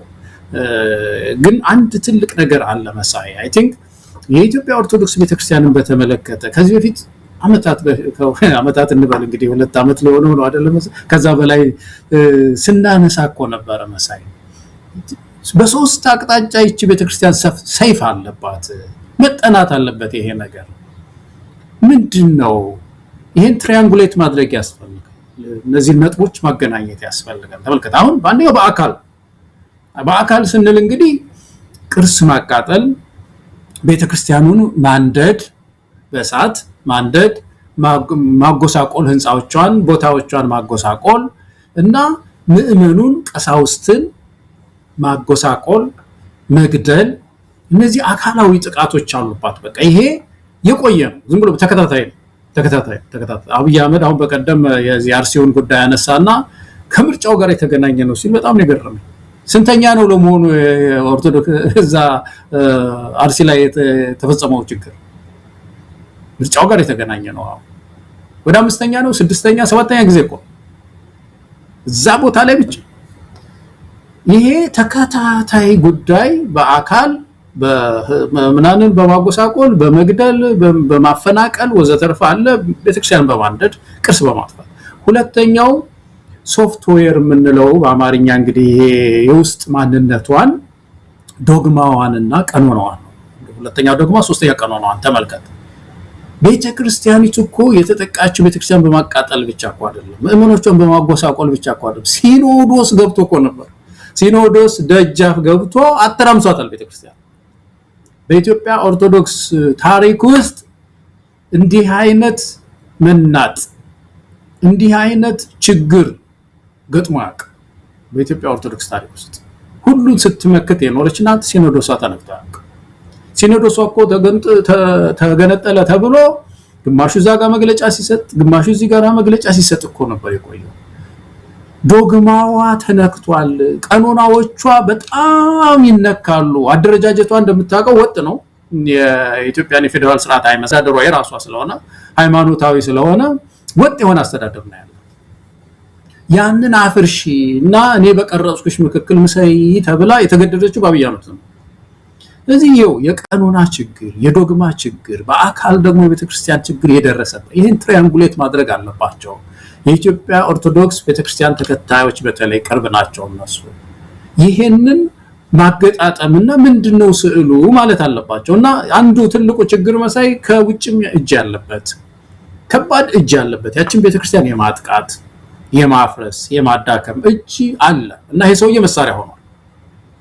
ስለዚህ በዚህ ደረጃ በዚህ ልዕልና ላይ አይቶ መጠንቀቅና መደራጀት በተለይ ወጣቱ ደግሞ ይሄንን ማስላት ከባድ ስለማይሆንበት እዚህ ሰንበት ትምህርት ቤት አካባቢ ያሉ ልጆች ተደራጅተው ለሃይማኖታቸው መቆም አለባቸው የሚለው ማሳሰቢያ በጣም ብዙ ጊዜ ነው የተነሳው። እንግዲህ ብዙ ሰው ትኩረት አልሰጠውም። ስለዚህ እዛች ቤተክርስቲያን ላይ ያለ ጦር ስር የሰደደ ነው። እኔን ምሰይ እኔ በቀረጽኩት መንገድ ምሰይ የሚል ችግር ገጥሟታለች ቤተክርስቲያን። ዶግማዋ ነው ያለው። ምንድነው የኦሮሞ ምንድነው ኦሮሞ ወገን አለ፣ ትግራይ ወገን አለ፣ አማራም አለ፣ ምን አለ እነዚህን አይደንቲቲ አትነካምች ቤተክርስቲያን። ግን በዚህ ልከፋፍልሽ የሚል ችግር ውስጥ ነው የገባችው። ልገነጣጥልሽና እኔ የኢትዮጵያ ኦርቶዶክስ ቤተክርስቲያን ሲሪየስ የሆነ ጦር ነው ፍላጻ ነው ያለባት መሳይና ይሄን የመከላከል የሷ የምእመናን ብቻ ሳይሆን በአጠቃላይ በምድሪቱ ላይ ሙስሊም ይሁን ፕሮቴስታንት ይሁን ይሄንን አይቶ ይሄንን ግዙፍ ጦር አይቶ የመከላከል ስራ መስራት መቻል አለበት። መግለጫ ማውጣት ፕሮቴስታንቱ መግለጫ ማውጣት አለበት። ምንድነው እዚህ ቤተክርስቲያን ላይ ድርቅ ያደረገ ነገር? ልቀቂችን ቤተክርስቲያን ማለት እኮ አለበት ፕሮቴስታንቱ። ሙስሊሙ ይሄንን ማለት ይሄን ነው ማለት የምችለው በእውነት በጣም ገለታው ይሄ በጣም በደንብ ታስቦበት እንዳልከው በተናበበና የሀገሪቱን አጠቃላይ ያሉና ምክንያቱም ኦርቶዶክስ መነካት ማለት ቤተክርስቲያኗን ብቻ መንካት አይደለም። ሙስሊምም ሁሉም የኢትዮጵያ ሃይማኖቶችን በመንካት የኢትዮጵያን ሕልውና አደጋ ላይ በመጣል አብይ አህመድ ተልእኮን ለማስፈጸም እንዳቀደም በመጽሐፉም የጻፈው ነው። በተለያዩ ንግግሮችም በደንብ ያሳወቀው ጉዳይ ነው። ነባር የሆኑ የኢትዮጵያ ሴቶችን እምነቶችን ለብልጽግና ጉዞ አደናቃፊ ናቸው በሚል በግልጽ ያሰፈረው ስላለም ወደፊትም ጥቃት ከመሰንዘር ወደኋላ የሚል አይደለም። ነገር ግን ያው እሱ ፕሮቴስታንት ነው ተብሎ ስለሚታመን ነኝም ስለሚል ከባለቤቱም ጋር ተያይዞ የፕሮቴስታንት እምነት አንዳንድ ፓስተሮችም የኛ ሰው ነው ቤተመንግስት የገባው የኛ ነው እንዲሉ እድሉንም መድረኩንም ስላመቻቸም ሌሎቹ እንዳልከው ቄሶችም ሼዎችም ከወድ ጋርም በተገናኘ ከፍራትም ጋር በተገናኘ ለአብይ አህመድ መሰለፋቸው ምንም የአደባባይ እውነት ነው።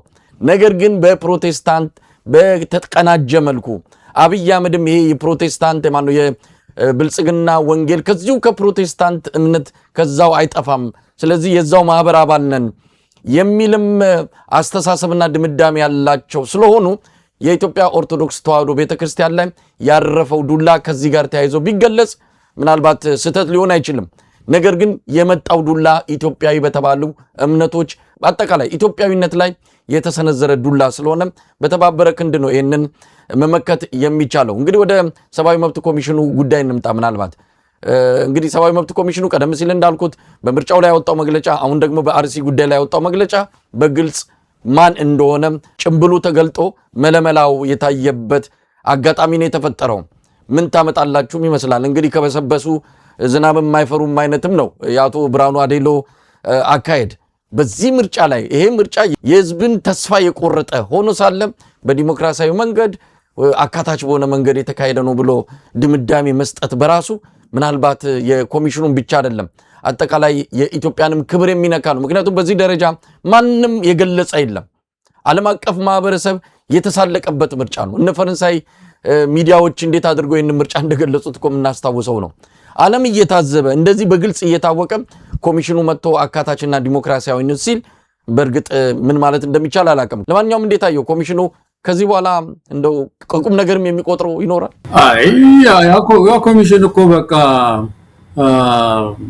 ገና ይሄኛው ሰውዬ ሲመጣ አቶ ብርሃኑ ሲመጡ እኮ ርማችን ያወጣን እኮ ነበር መሳይ አንድ ፕሮግራም ላይ በቃ እንግዲህ ተቀበረ ብለን የኢትዮጵያ ሰብአዊ መብት ኮሚሽን ተቀብሯል ደናውን ብለን ነበር እኮ መሳይና አሁን ከመቃብር ተነስቶ ሰላም ሊያመጣ አይችልም። ሆን ብሎ ነው ያባላሹት። ሰውየው ራሱ የተሾመው ሰውዬ ወደ ኋላ ሲጣናቆ በብዙ ወንጀሎች እጁ የነበረበት ሰው ነው። ሆን ብለው አሁን እየነካኩታል እሱን ራሱ ምንድነው ማኑ ያስነኩት ነገር ስላለ መጫወቻ እኮ ነው የሆነው። አንዳንዶች ደግሞ በጣም የተሻሉ የሚባሉ የማያቸው የነበሩ እዛ በነበርኩበት ጊዜ አልፎ አልፎ በርቀትም ቢሆን ያያዩዋቸው በጣም ጥሩ ካሊበር አላቸው ተስፋ ያደረኳቸው ለቀዋል ከዛ። ስለዚህ ያ ቦታ እኮ ተቀብሯል አልቋል እኮ መሳይ። እንግዲህ አብይ አህመድ ምንድነው ዋናው ነገር ተቋም የሚባሉ ነፃ ተቋማት የሚባሉ በሙሉ እያጠፋ ሚዲያውን አይኑን አጥፍቶ ተመልከት እዚህ ደርሰናል።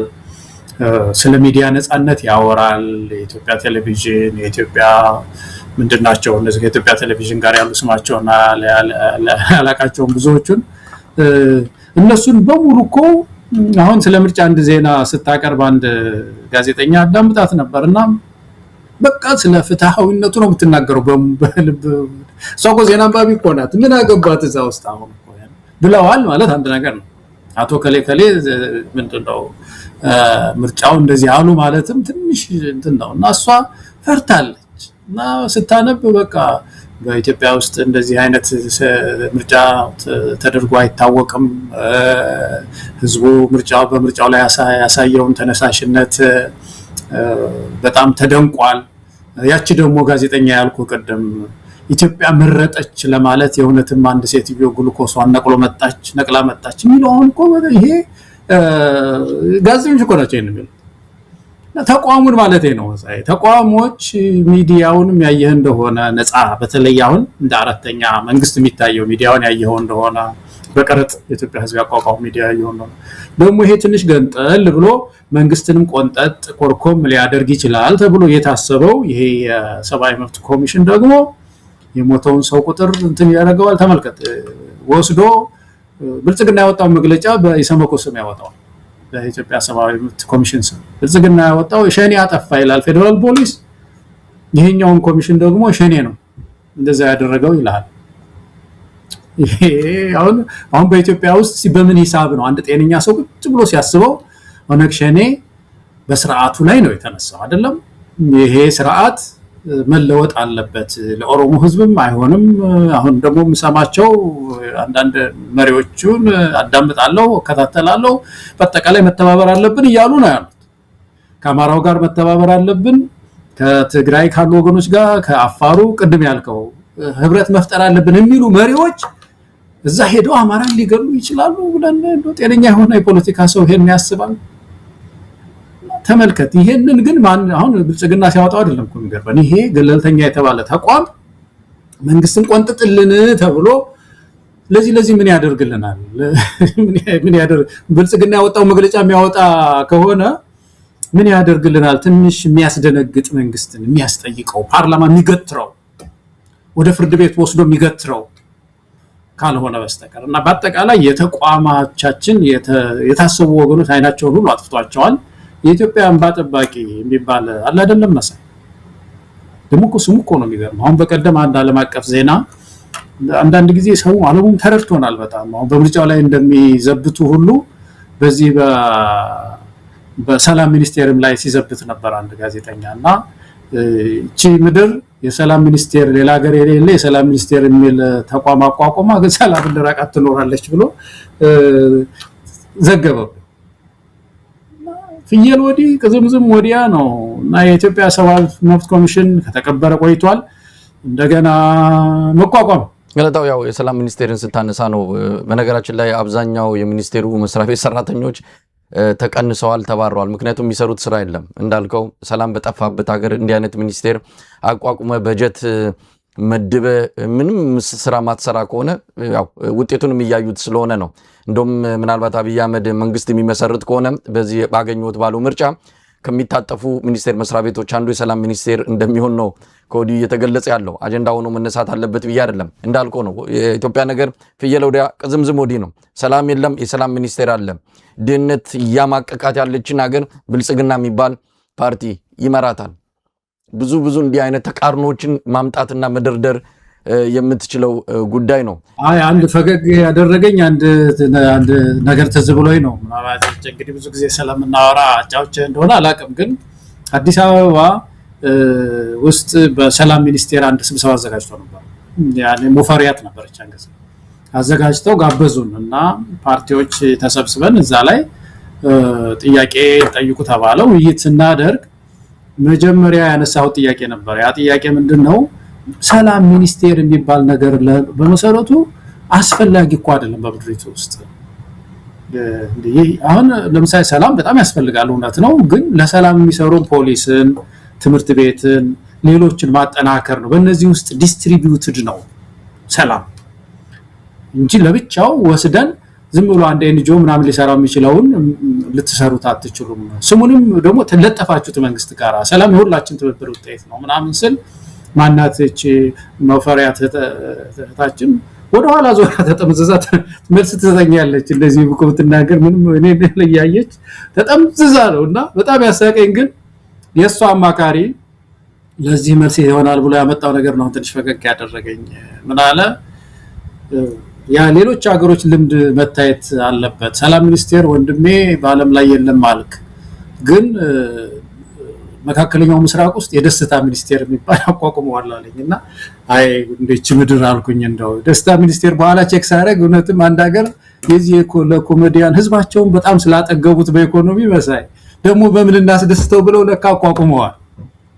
እና እንደዚህ እያሉ የሚከራከሩ ሰዎች ናቸውና ይሄ ትዝ ብሎኝ ነው መሳይ ወራላ መለስኩ። ይቅርታ አስገራሚና ፈገግ የሚያሳይ ነው እውነትም። ለማንኛውም ገለታው የአብይ አህመድ የመስከረሙ የመንግስት ምስረታ በሚቀጥሉት 3 ወራት ውስጥ በሰላም ከቆየን ነገሮች እኛ ባቀርነው መሰረት ከሄዱ በሚል ነው። ምክንያቱም የሚመጣውን ነገር ፈርተውታል። በተለይም ትብብር በሚል ከተለያዩ የኢትዮጵያ የፖለቲካ ኃይሎችና የታጣቂ ቡድኖች እያደረጉ ያለው ጥምረት ብልጽግና መንደር የፈጠረውን የተለያዩ ስጋቶችን እያየን ነው። ብርሃኑ ጁላ አደባባይ ወጥቶ ስለ ጽምዶ ታሪካዊ አመጣጥ ሁሉ ትንታኔ ሲሰጥ የነበረበትን መድረክ ተከታትላል። ሌሎችም ጀነራሎች እንደዚሁ የአብይ አህመድ መግለጫ ጭምር። በአሁኑ ሰዓት ትልቁ በብልጽግና መንደር ብርክ እያሳያዘ ያለ ቃል ቢኖር ጽምዶ የሚለው ቃል ነው። ምናልባት ቃሉን ልንቀይረው እንችላለን። ጽምዶ ማለት መጣመድ ማለት ነው፣ መጣመር ማለት ነው። ቃሉ ምንም ይሁን ምን ዋናው ዓላማው ተልእኮ ነው። የተሰባሰቡት ኃይሎችን ከጀርባቸው ሌሎች ኃይሎች እንዳሉ ግብፅን፣ ኤርትራን እንደዚሁም ሱዳንን እየጠቀሱ የኢትዮጵያ ጠላቶች ናቸው ሲመጡ እንደ ሰም ነው መናቀልጣቸው የሚል ፉከራው ከወዲሁ ተጀምሯል። ለማንኛውም ይህ ትብብር የኢትዮጵያን ትንሣኤ ያመጣል ብለን አይደለም ሁላችንም ዝም ብለን የምንጠብቀው። በኢትዮጵያ ውስጥ ይህን ስርዓት አስወግዶ በሽግግር በተለያዩ መንገዶች የኢትዮጵያን ህልውና ማስቀጠል የሚችል ስርዓት መገንባት ይቻላል። ለዛ የሚያግዝ እንደ አንድ ኃይል ይታያል ነው እንጂ በዛ ብቻ በጦር መሳሪያ በጦር ትግል የሚመጣ ለውጥ የኢትዮጵያ ትንሣኤ ነው ብሎ መቼም ድምዳሜ የሚሰጥ የለም። ሁሉም በያለበት መዘጋጀት አለበት። ከዛ አንጻር ነው ነገሮችን በተሳሳተ ሁኔታ እዛ ጥምዶ ወይም ጥምረት የሚደረገውን እንቅስቃሴ በብልጽግና አንደበት እየተናገሩ በብልጽግና አንጎል እየተረዱት ነገሩን ልክ ጸረ ኢትዮጵያ ኃይሎች የተሰባሰቡ አድርጎ ድምዳሜ ሰጥተው የሚሰብኩ ወገኖች ትልቅ ጥንቃቄ ሊያደርጉ ይገባል። ይህን የሚያደርጉት ብልጽግናዎች ቢሆኑ ብዙም አይደንቀንም። ነገር ግን ከዚህ ነፃነት ከሚፈልገው የብልጽግናን መኖር ከሚታገለው ሌላው የማህበረሰብ ክፍልም እንዲህ አይነት ጥርጣሬና ስጋት ስለምንሰማ ነው ይህንን ጉዳይ አነሳሁት። በቀደምም ከያሬድ ጋር እንደዚሁ በዚህ ጉዳይ ላይ በሰፊው ተከራክረናል። ምናልባት ያንተንም ሀሳብ አቋምም ልታጋራን ትችላለህ። የሚመጣውን ትብብር እንዴት ነው የምናየው? ትብብር ወደ ጎን ገፍተን የሚመጣውን አጠቃላይ የኢትዮጵያን ኃይሎች ጥምረትን እየገፋን ግድ የለም ሌላ መንገድ መፈለግ አለብን የሚለው አካሄድ ለአብይ አህመድ ዕድሜ ይሰጠዋል እንጂ የሚያመጣ ለውጥ የለም የሚል አቋም ነው እኔም ሆነ ብዙዎች ይህንን ጥምረት የሚደግፉ ሰዎች የሚያቀርቡት መከራከሪያ። ገለታው እስቲ በዚህ ጉዳይ ላይ ሀሳብን ስጠንና ስለ ኢኮኖሚው የተወሰነ ነገር እናነሳለን። እንግዲህ ያለኛ እንደ 130 ሚሊዮንኛ ሰው ማለት ነው። ጽምዶ የሚባለው ቃል እኔ ደስ ይለኛል። የኛ ቋንቋ አይደለም፣ ያው የአበሻ ቋንቋ ነው፣ ትግርኛ ይመስለኛል። ስለዚህ መያያዝ ነው። በጣም ጥሩ ቃል ነው። በሁለት ከፍሎ ማየት የሚገባን ይመስለኛል። አንደኛው መጀመሪያው የሚቀድመው ኢትዮጵያዊ ጽምዶ ነው። ኢትዮጵያዊ ጽምዶ ወሳኝ ነው። እሱ መሳይ አሁን ቅድም ያነሳው ትብብር ይሄ በኦላ በፋኖ በጋምቤላ በጉራጌ ወገኖች በትግራይ ወዘተርፈ ኢትዮጵያ ውስጥ ያለ እሱን አልጨረስም። እሱ ጉዳይ መሬት ረግጦ አንድ ጠንካራ ጽምዶ ያስፈልጋል። ኢትዮጵያዊ ጽምዶ አሊያንስ መፈጠር አለበት። በኢትዮጵያ ጥላ ስር የተሰባሰበ ያ ጽምዶ ይናፍቀኛል። አይ ቲንክ በቅርቡም እውን ይሆናል ብዬ አስባለሁ። በተለይ የታጠቀው ኃይል አንድ ላይ ከተሰባሰበ ከዛ በኋላ እንደገና ደግሞ በሽግግር ጉዳይ ላይ ያልታጠቁትም በትግል ስልት ቢለያዩም ግን ዞሮ ዞሮ የሆነ ኤምኦዩ ያስፈልጋቸዋል። በጋራ በድህረ አብይ ጊዜ ስርዓት ለመትከል የሚያስችል ሌላ ስምምነት ያስፈልጋል። በትግል ላይ ላይስማሙ ይችላሉ። አንዱ ሰላማዊ ነው፣ ሌላው ሰላማዊ አይደለም። ስለዚህ እነዚህ በትጥቅ ትግል የሚያምኑት ጽምዶ ያስፈልጋቸዋል። ስለዚህ ስለ ጽምዶ ስናስብ ይሄን የቤት ስራ መስራት አለ ኢትዮጵያዊ ማለት ነው የውስጣችን። ሁለተኛው ከጎረቤት ሀገሮች ጋር በተለይ የሚኖር ትብብር እሱ ወሳኝ ነው። በተለይ አሁን ድህረ ኢትዮጵያን ስናስብ ወደፊቷን ኢትዮጵያን ስናስብ ይሄ ሰውዬ ያልበጠበጠን የለም፣ ያልገባበት ምድር የለም። ሶማሌ ውስጥ እየገባ ይበጠብጣል፣ ኤርትራን ይበጠብጣል፣ እህታችንን ሱዳንን ይበጠብጣል ወዘተርፈ። ብዙ የሚያሳስበን ነገር አለ። ሱዳን ችግር ውስጥ ገብቶ ካምፕ ሰርቶ ኢትዮጵያ ውስጥ እየበጠበጠ ነው ያለው። ስለዚህ ከነዚህ ወገኖቻችን ጋር እኮ ተያይዘን ነው የምናድገው። ስለ ኢኮኖሚ እድገትን ስናስብ እነዚህ አካባቢዎች ተያይዘው ነው ማደግ ያለባቸው። ስለዚህ የሚታገሉ ኃይሎች ዛሬ የሚታገሉ ኃይሎች በልኩ የተቀነበበ በዓለም አቀፍ ህግጋት ማለት ነው። በዓለም አቀፍ ህግጋት የተቀነበበ ጽምዶ ያስፈልጋል ባይ ነኝ። ይሄ ዓለም አቀፍ ህግጋት ማለት ምን ማለት ነው? ኢትዮጵያዊ ትግሉን የሚመራው ራሱ ሆኖ በኢትዮጵያ ትግል ላይ በስርዓት ተከላ ላይ በስርዓት ነቀላው ላይ የራሱ የቤት ስራ ሆኖ ግን ነገር ግን የሚያገኛቸውን ማናቸውንም ድጋፎች ዛሬንና ነገንም ያየ ዛሬንና ነገን የዋጀ ግንኙነት መፍጠር አስፈላጊ ነው። አብሮ መስራት ያስፈልጋል። ሱዳን ጋር፣ ኤርትራ ጋር፣ ከሌሎችም ጋር ግን ያልኩት ግን ይሄ ዓለም አቀፍ ግንኙነቶች በተለይ የዓለምን የኢትዮጵያን ናሽናል ሴኩሪቲ የመጠበቅ ኃላፊነት ስላለብን እንደዚህ የውጭ ኃይሎች ጋራ የሚኖረን ግንኙነት በልኩ የተቀነበበ መሆን አለበት የሚል ጠንካራ እምነት ነው ያለኝ መሳይ። እና ጽምዶ ሲታሰብ የመጀመሪያው የኢትዮጵያን ጽምዶ እንጨርስ ይሄኛውንም አብረን እናድርግ የሚል ነው ያለኝ። ገለታ ውስጥ ወደ ኢኮኖሚ ጉዳይ እንምጣ። ቀደም ሲል እንደተባለው የሚቀጥለው ዓመት በጀት ያው ከኢኮኖሚ ጋር የተያዘ ነው ይሄ ዜና በሚል ነው ያነሳ ነው። 2.3 ትሪሊየን ብር በጀት ማጽደቁ የሚኒስትሮች ምክር ቤት ይህንንም ለሕዝብ ተወካዮች ምክር ቤት መምራቱ ነው ለመጨረሻ ውሳኔ ማለት ነው። ያው ሚኒስትሮች ምክር ቤት ካጸደቀ የተወካዮች ምክር ቤት ምንም ስልጣን የሌለው ከማጽደቅና ከማሳለፍ ሌላ አቅም እንደሌለው ይታወቃል። መጽደቁ ጥርጥር ወይም ደግሞ ሌላ የተለየ ውሳኔ ይመጣል ብለን አንጠብቅም። ለማንኛውም የብር ኬት መጣ የ400 ቢሊዮን ብር ጭማሪን ያሳየው ከ2018 አንጻር ሲታይ ኢትዮጵያ እያመረተች አልነበረም። ኢትዮጵያ በጦርነት ውስጥ ነው ያለችው። አብይ አህመድ ትልቁ ወጪው የኮሪደር ልማትና የመናፈሻ ቤቶች የመናፈሻ ስፍራዎች ግንባታ በዋናነትም ጦርነት ነበረ ወጪዎቹ። በእንደዚህ አይነት ወጪዎች ውስጥ ያለች ሀገር ምን በጀት ምን ገንዘብ አጠራቅማ ምን ወረት ተርፏት ነው ለሚቀጥለው ዓመት ይህን ያህል ትልቅ ቁጥር? ምናልባት ብሩ ረክሶ ሊሆን ይችላል፣ ግን በዛም ሂሳብ ስናሰላው እንዲህን ያህል የተጋነነ በጀት ልታስቀምጥ የምትችል አገር ነች ወይ ኢትዮጵያ የሚል ጥያቄ ይነሳል። ለማንኛውም እሱ በዝርዝር በኢኮኖሚ ባለሙያዎችም ሊታይ ይችላል።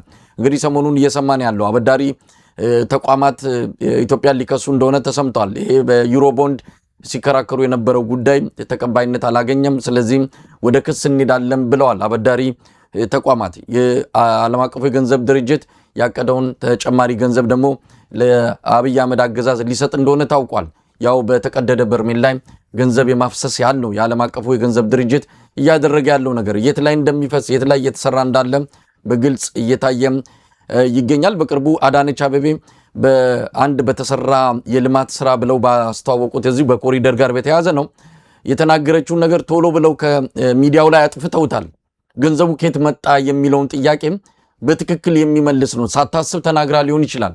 ምናልባት ቪዲዮውን የያዙ ሰዎች ካላቸው ሊያጋሩን ይችላሉ። ነገር ግን ያ ቪዲዮ መውጣቱና ወዲያውኑ ከሚዲያዎች እንዲሰረዝ መደረጉን ነው የሰማ ነው። አዳነች ያለችው አብይ አህመድ በግሉ ከውጭ ሰዎች ያገኘው ነው ብላን የተናገረችው። ስለዚህ አብይ አህመድ ምን አገባችሁ ብሎ በፓርላማ የተናገረውን አዳነች አቤቤ ማረጋገጫ ነው የሰጠችው። አሁን ነገ ከነጎዳ ምናልባት ከፋይል ልንሆን እንችላለን። ይሄ ብር በምን አግባብ ነው የመጣው ምናቀው ነገር የለም።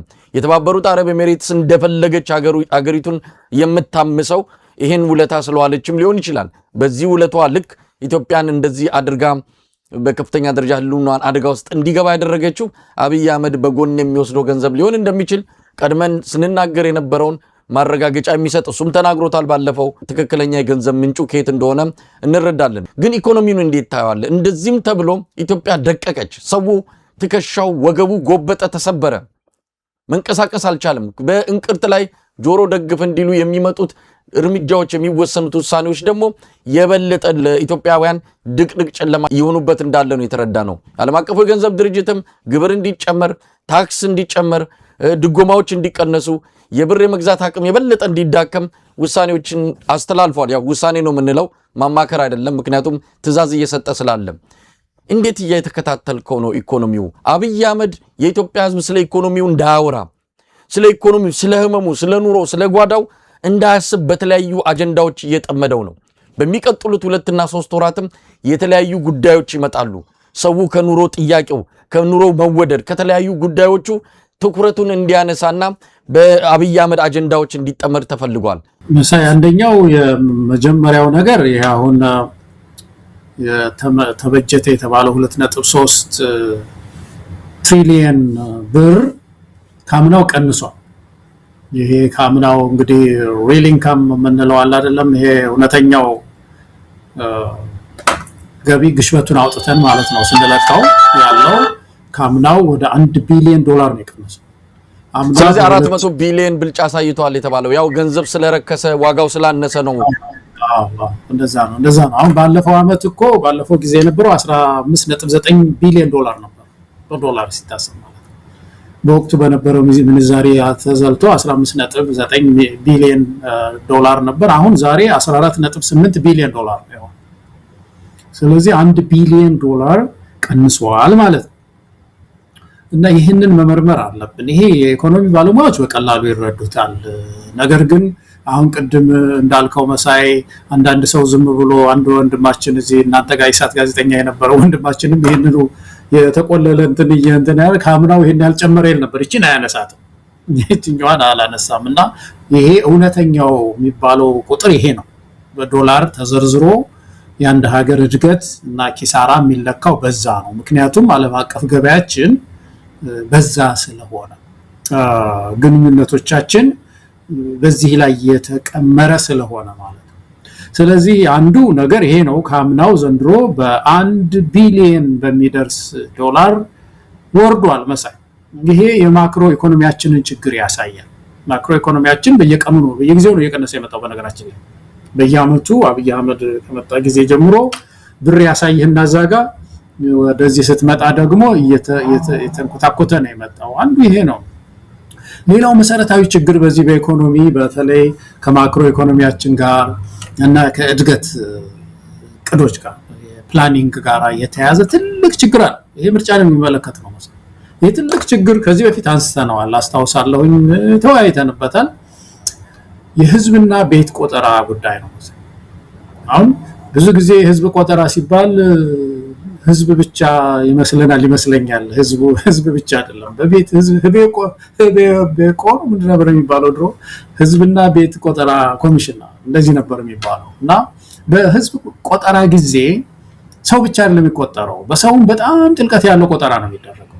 በጾታ፣ በትምህርት ደረጃ፣ የቤተሰብ ብዛት ስንት እንደሆነ እያንዳንዱ ሃውስ ሆልድ የምንለው ስንት እንደሚይዝ ደባል አለ ወይ ትባላለህ። የደባል ካለ ደባሉ ይታወቃል። አንድ ሁለተኛ ቤት ይቆጠራል። ስንት ቤት ነው የምትኖረው? መኝታ ቤት አለ ሆይ፣ ኩሽና አለ ሆይ፣ መጸዳጃ ቤት አለ ሆይ ተብሎ ይቆጠራል። ከብቶች ይቆጠራሉ። ስንት ላም አለ፣ ስንት ጥጃ አለ፣ ስንት በግ አለ ተብሎ ይከተባል። ስርዓት አለ ወይ ቤታችሁ ስንት ስራ ይዟል ስንት ስራ አልያዘም ገቢው ምን ያህል ነው ተብሎ ይቆጠራል የመሬቱ ስፋት ይነገራል እና ይሄ ስታቲስቲክስ 20 ዓመት ሊሆን ነው 19 ዓመታችን የለም በ2007 ነው ይሄ ሴንሰስ የተሰራው እንደምታውቀው አብይ አህመድ ህዝቡን አያውቀው ማለት ነው መጀመሪያ ነገር በእድገት ፕላኒንግ ውስጥ ማወቅ ያስፈልጋል ህዝቡ ጂዲፒውም የተመረተው ይሄን ያህል ነው እንዴት አድርገን ምን ላይ እናወረው ለማለት ሪሰርች ይሰራል እቅድ ለማውጣት ህዝብን ማወቅ ያስፈልጋል እና ይሄ ሰው ከመጣ ጀምሮ ስለ ቁጥር ስለ ህዝብና ቤት ቆጠራ ተጨንቆ በዛ ላይ ባጀት መድቦ ተበድሮም ተለቅቶም እስቲ ህዝባችንን እንወቀው አላል ስለዚህ ያለው ቤት አሁን ብዙ ጊዜ እዚህ ህዝቡ ብዛቱን ፕሮጀክሽን ነው የሚሰራው ያው እንደምታውቀው በ3% በመናምን ያድጋል ህዝቡ ይባልና አምና ይሄን ያልከው አሁን 130 ላይ ደርሷል ይባላል ዝም ብሎ ብዙ ቫሪያብልስ አሉ ማንቆጣጣራቸው በተለይ በኢትዮጵያ ውስጥ የቤት ቆጠራ እንደዛ ፕሮጀክት ልናደርገው አንችልም ከብቱን እንደዛ ልናደርገው አንችልም መጸደጃ ቤቱን እንደዛ ልናደርገው አንችልም ስለዚህ መንግስትና ህዝብ አይተዋወቅ ማቀው ነው ያስተዳድራል ነው የሚለው ለማቀው ነው እቅድ ያወጣል ነው የሚለው ስለዚህ ሰውየው ምን አድርጓል እርስ አድርጎ ይሄ መሰረታዊ ፕላን የሚባለው ነገር ያገኛትን ብር ኮሪደር ቁጥር 1 ኮሪደር ቁጥር 2 ኮሪደር ቁጥር 3 እያለ ቀለም ይቀባል በቃ እዛ ላይ ተጥዷል ይሄ ሰው ያለችንን ገንዘብ እዛ ላይ ነው ያባከናት ያለው ኢኮኖሚያችን ከዚህ የተነሳ ማክሮ ኢኮኖሚያችን ከባድ መናጋት ውስጥ ነው ያለው የማክሮ ኢኮኖሚው ችግር ትልቁ ማሳያ ደግሞ በተለይ ሁለቱ ግሽበት እና የስርዓት ቁጥር መጨመር እነዚህ ከዚህ ከማክሮ ኢኮኖሚያችን ችግር ጋር እየተያያዙ የሚመጡ ናቸው ስለዚህ በየጊዜው ከባድ ችግር ውስጥ የብራችን ግሽበትም እየጨመረ በየጊዜው የሚመጣበት ሁኔታ ነው ያለውና ትላልቅ መሰረታዊ ችግሮች አለበት ኢኮኖሚው ማሳይ ከዛ ደግሞ ምናገኛትን ከዚህ ከኮሪደር ደግሞ የተረፈችውን ደግሞ የተለያዩ ድሮኖች የተለያዩ የድሮን ጥይቶች እየተገዛ ሰው የሚያጠፉ ነገሮች ቦምቦች እየተገዙበት ነው ያለነውና ይሄን ሁሉ ችለን መኖራችን እኮ የመጨረሻው ውይይታችን ስናደርግ እኮ የዘረፉት ገንዘብ ያንን ካልኩሌት እናደርገው እኮ የዘጠኝ ክልል የፌደራል መንግስት ባጀት እኮ ነው ስለዚህ እንዴት ነው ኢኮኖሚያችን ራሱ እኮ ምድሪቱ ወጣ ማደሯ ሰው ወጥቶ ማግባቱ በጣም ይገርመኛል እኮ በኢትዮጵያ ሁኔታ በጣም እኮ አስገራሚ እኮ ተአምራዊ ኑሮ ነው የምንኖረው እና ይሄ ሰው ያለ ኢኮኖሚያችን ሰላም ውሎ ሊያድር አይችልም ማክሮ ኢኮኖሚያችን ከባድ ችግር ውስጥ ነው ያለው አሁን ከምርጫው ቀጥሎ ከምናገኘው ትላልቅ ችግሮች አንዱ የሰላም እጦት ነው ትግራይ አማራ ክልል ኦሮሚያ ክልል ጦርነቶች ይሰፋል ሁለተኛው ትልቁ ችግር የኢኮኖሚ ችግራችንም እንደዚህ እየጨመረ ነው የሚሄደው እንግዲህ እንግዲህ የብሩን ቀደም ሲል 98 ቢሊዮን ብር ባለሀብቶችና የተወሰኑ ታዋቂ ሰዎች መዝረፋቸውን በህዝብ ተወካዮች ምክር ቤት የፌደራል ፖሊስ አመራሮች ባቀረቡ ጊዜ ብዙ መወያያ ሆኖ ነበር ከዛ ምንም ነገር የለም አሁን እነዛ ሰዎች ተያዙ ባለስልጣናት ተያዙ ምንም ነገር የለም ጸጥ ተብሏል አሁን ደግሞ እንደምንሰማው እንግዲህ ወደፊትም በማረጋገጫ በማስረጃ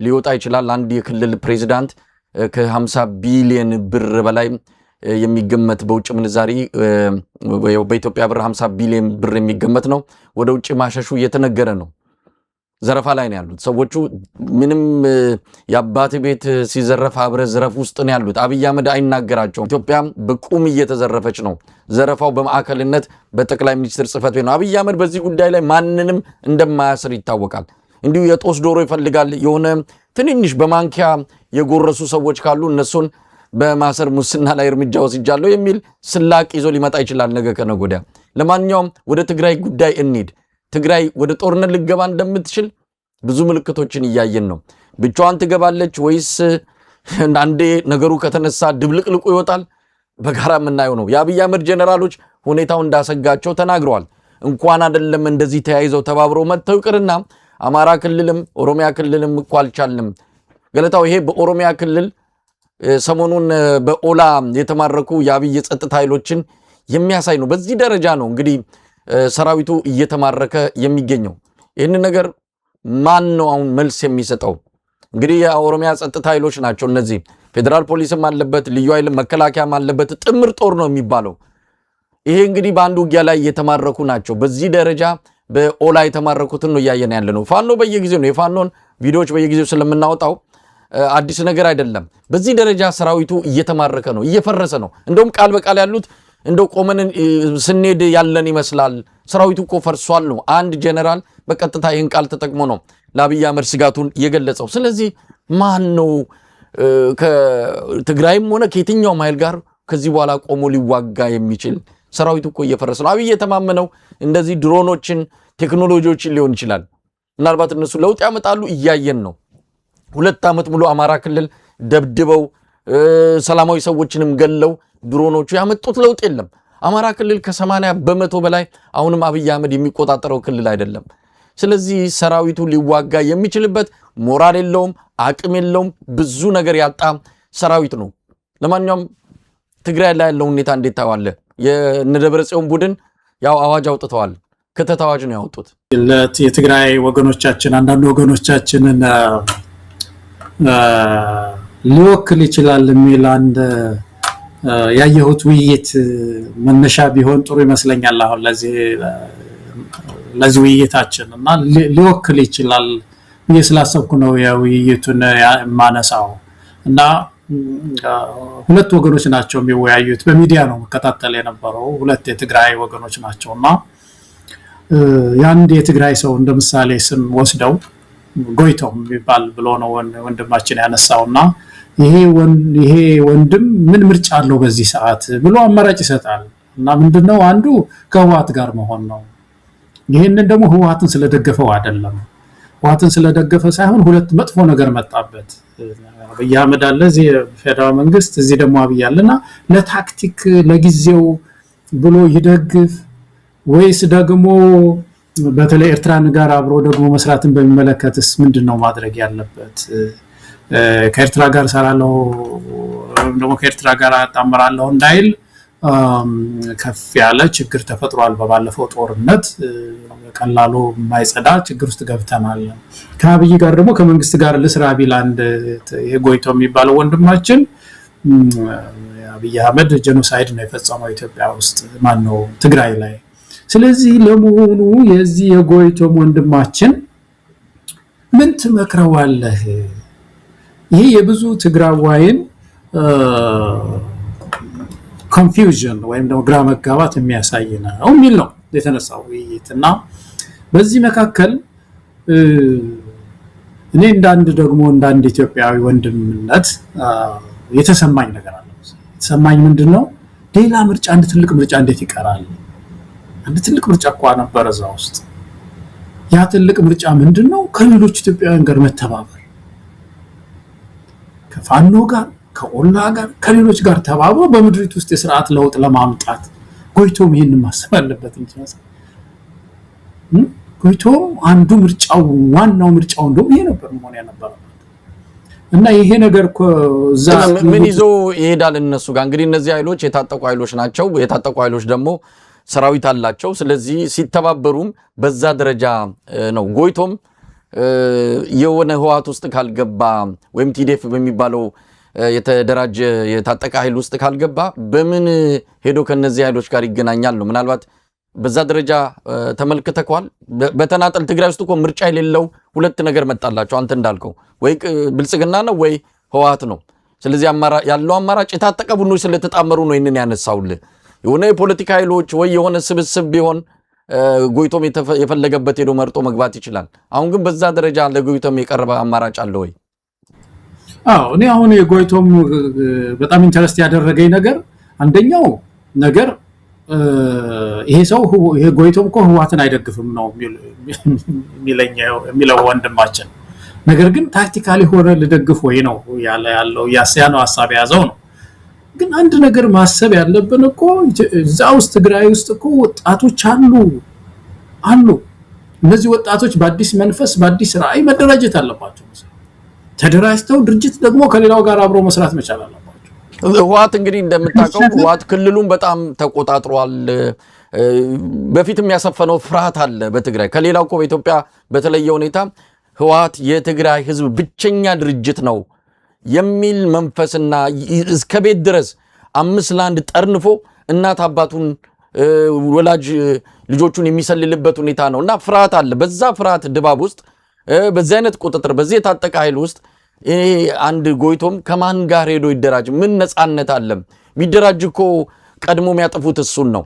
ስለዚህ ያ ድባቡ ራሱን ለመደራጀት የሚመች አይደለም በትግራይ አሁን ባለው ሁኔታ። ገለታው አይ እኔ ይሄንን አልደግፍም። መሳይ ማልደግፍበት ምክንያት ምንድነው?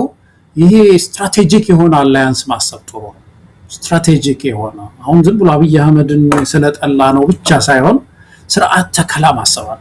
የተሻለ ነገር አይደለም እንፈልገው፣ የተሻለ ቤት አይደለም እንፈልገው፣ ለትግራይም ህዝብ ለኢትዮጵያም ህዝብ የሚሆን ቤት አይደለም መስራት የፈለግነው። ስለዚህ አደገኛ ሲሆን እንደዚህ ምርጫ ያንን ፈንቅሎ መውጣት፣ ፈንቅል የሚባል እንቅስቃሴ እኮ ተጀምሮ ነበር። ያንን ማጠናከር፣ ወጣቶች መደራጀት፣ አዲስ ድርጅት መፍጠር ነው የሚጠበቅባቸው ነው። እኔ በቃ እንግዲህ ይሄ ነው ያለኝ መሳይ በዛ ምድር ላይ ሳስብ፣ ስለ ኢትዮጵያም ሳስብ እኔ ህወሓት በዚህ ሰዓት አንደኛ ተፈረካክሷል እንደምታውቀው። በቃ አሁን እኮ በጣም ፍርክስክስ ብሎ እኮ የተወሰኑ ኃይሎችን ይዞ ካልሆነ በስተቀር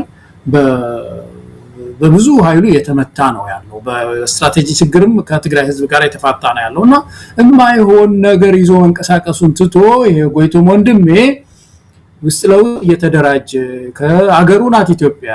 እዛ አካባቢ መደራጀት ባይችል ቦታ መደራጃዎች አሉ ብዙ። ያንን እየፈጠረ በፖለቲካ አይሎ በመውጣት ለትግራይም ህዝብ ለኢትዮጵያ ህዝብ ተስፋ መሆን ያለበት ይመስለኛል። እና ያ አንድ ትልቅ ነገር ነው እኔ ማስበው። አለበለዚያ ከዛ ውጪ ያሉ እንቅስቃሴዎች ተመልሶ አዲስ ስርዓት ለማምጣት ሽግግር ለማምጣት እየጠለፈ ይጥልናል። እየጠለፈ ነው የሚጥለን ትግራይንም እየጠለፈ ነው የሚጥላት። ያ ትልቅ ስጋት አለብኝ እኔ እንደ ኢትዮጵያዊ። ይሄ ድርጅት ታማል እሱ አሞኛል አለ አንድ ጊዜ ታስታውስ እንደሆነ ህወሓት ከፍተኛ ህመም ላይ ነኝ ብሎ ደግሞ ከፍተኛ ህመም ላይ የሆነ ሰው ትንሽ ምንድነው የሚለው አረፍ ልበል።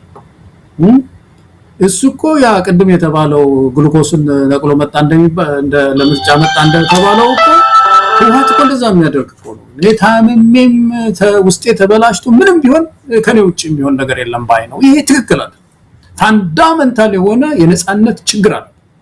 የነጻነት አደረጃጀት ችግር ያለበት ፓርቲ ነው። ተስፋ ሊሆን አይችልም። እኔ ህልውናው በሙሉ ይጥፋ ማለት አይደለም። ካስፈለገ ለብቻው ተደራጅቶ ራሱን የሚያይበት አዳዲስ ትምህርቶችን የሚያወር አዳዲስ መጽሐፍ የሚያነብበት ቦታ ይፈጠርለት። የትግራይ ህዝብ ግን ከዚህ ችግር የሚያወጣው አዲስ አደረጃጀት አዲስ ፈንቅል አደረጃጀት ያስፈልገዋል ባይነኝ። መሳይ ወደ ትግራይ ላይ ያለኝ ይሄ ነው። ገለታው ብዙ ጊዜ በይህ ጉዳይ ሲነሳ መከራከሪያ አድርጌ ማቀርበው አለ። በእርግጥ ህወሓት በኢትዮጵያ ፖለቲካ ውስጥ ትልቅ ስብራት የፈጠረ አሁን ላሉት ለና አብይ አህመድም ወደ ስልጣን መምጣት በታሪክ ተጠያቂ ሊሆን የሚገባው ፓርቲ ነው ህወሓት። ብዙ ቀውሶችን ብዙ ህመሞችን ኢትዮጵያ ላይ እየፈጠረ ነው። የዘር ፖለቲካን ጨምሮ አቅመ ቢሶችን ወደ ፖለቲካ መድረክ ላይ በማምጣት ኢትዮጵያን እንደዚህ አጓጉል እንድትሆን ያደረገው ለና አብይ መምጣት ተጠያቂው ህወሓት እንደሆነ ምንም ጥርጥር የለውም። አሁን ጊዜው ተቀይሯል፣ ዘመን ተቀይሯል። ብዙ ነገሮች ኢትዮጵያ ላይ ትላንትን እያሰክ በትላንት አይዲዮሎጂ በትላንት አቋምህ ከእንደገና በፖለቲካው መድረክ ላይ ጫወታለው ብለህ ማትችላቸው ብዙ ነገሮች ተፈጥረዋል። ኢትዮጵያ ውስጥ እኮ ፋኖ የሚባል በሰው ኃይልም በለው በዓላማ በተልኮ ትልቅ ራዕይ ያለው እኮ ኃይል ተፈጥሯል። ፋኖን እዚህ አስቀምጠ ቲፒኤልኤፍ ወይም ህወሓት እነ ደብረጽዮን ያኔውን አይነት ቁማር እንጫወታለው ብለው ካሰቡ እውነት ለመናገር ፖለቲካውን ማያውቁትም ከነባራዊ ሁኔታም የተፋቱ ናቸው። እኔ ስለ ትላንት እያሰቡ የትላንትን ይዘው ወደፊትም እንቀጥላለን ብለው የሚያስቡ አይመስለኝም። ካሰቡ በመጀመሪያ ደረጃ ተጎጆቹ ከጫውታው የሚወጡት እነሱ ናቸው። አሁን አዲስ ነገር ነው ኢትዮጵያ ላይ የመጣው። እድሜ ለአብይ አህመድ ብዙ ነገር እንድንነቅ አድርጓል። ማንንም እንዳናምን አድርጓል። አብይን አምነን ነው ኢትዮጵያን እንደዚህ ያስበላናት። አሁንም የምናምነው ኃይል የለም። ከምንም በላይ የኢትዮጵያ ህዝብ ነቅቶ የሚጠብቅባቸው ብዙ ጉዳዮች አሉ። አይኑን የማይነቅልባቸው ብዙ ቦታዎች አሉ። ይህ በሆነበት ሁኔታ ሰው አራስ ነብር በሆነበት ሁኔታ የማህበራዊ የሚዲያው አጠቃላይ ሁሉን ነገር በሚመለከትበት እያንዳንዷ ትንፋሽ እያንዳንዷ የልብ ትርታ በምትሰማበት በዚህ ወቅት ላይ እነ ደብረጽዮን የትላንቱን ቁማር እንጫወታለን የሚሉ አይመስለኝም። ስለዚህ እነሱ ምናልባት የራሳቸው የሆነ ከዚህ ቀውስ ውስጥ መውጣት የሚፈልጉበት የየግል ተልኮ ይኖራቸዋል። አይናቸው ያየነ ደብረጽዮን ነው እነ ስዩም መስፍን እኮ ተገለዋል እና አባይ ፀሐዬ ተገለዋል እንደነሱ ጭንቅላታቸውን በጥይት ተመተው መሞት አይፈልጉም ምናልባት ከጠረጴዛችን ላይ ሹካችንን አታንሱ የሚል የራሳቸውን ጥቅም የራሳቸውን ቀጣይ ሁኔታ እስከ ጡረታቸው እስከ ሞታቸው ድረስ ሳይታሰሩ እየበሉ መቆየትም ከመፈለግ ከዛ ባለፈ አጀንዳ ይኖራቸዋል ብያላምንም ከዛ ይልቅ የኢትዮጵያ ህዝብ አዳዲስ ኃይሎች እየመጡ ናቸው ለነሱም ያግዙ ከሆነ አብሮ መስራት ይቻላል አለበለዚያ እንዳልከው በነሱ በበፊት መስመር ላይ ወጥቶ እነሱን ለማንገስ የሚደረግ ትግል ካለ የመጀመሪያዎቹ ተቋሚና ትግሉን እንደ አዲስ የምንጀምረው እኛ እንሆናለን ምናልባት ከዚህ አንፃር ነው ጉዳዩ የምመለከተው ገለታው እኔ ህወሓት ላይ በጣም ምርር ያለ ነገር ያለኝ ሚስጥሩ ምንድነው መሰለህ መሳይ በኢትዮጵያ ላይ ባላቸው አቋም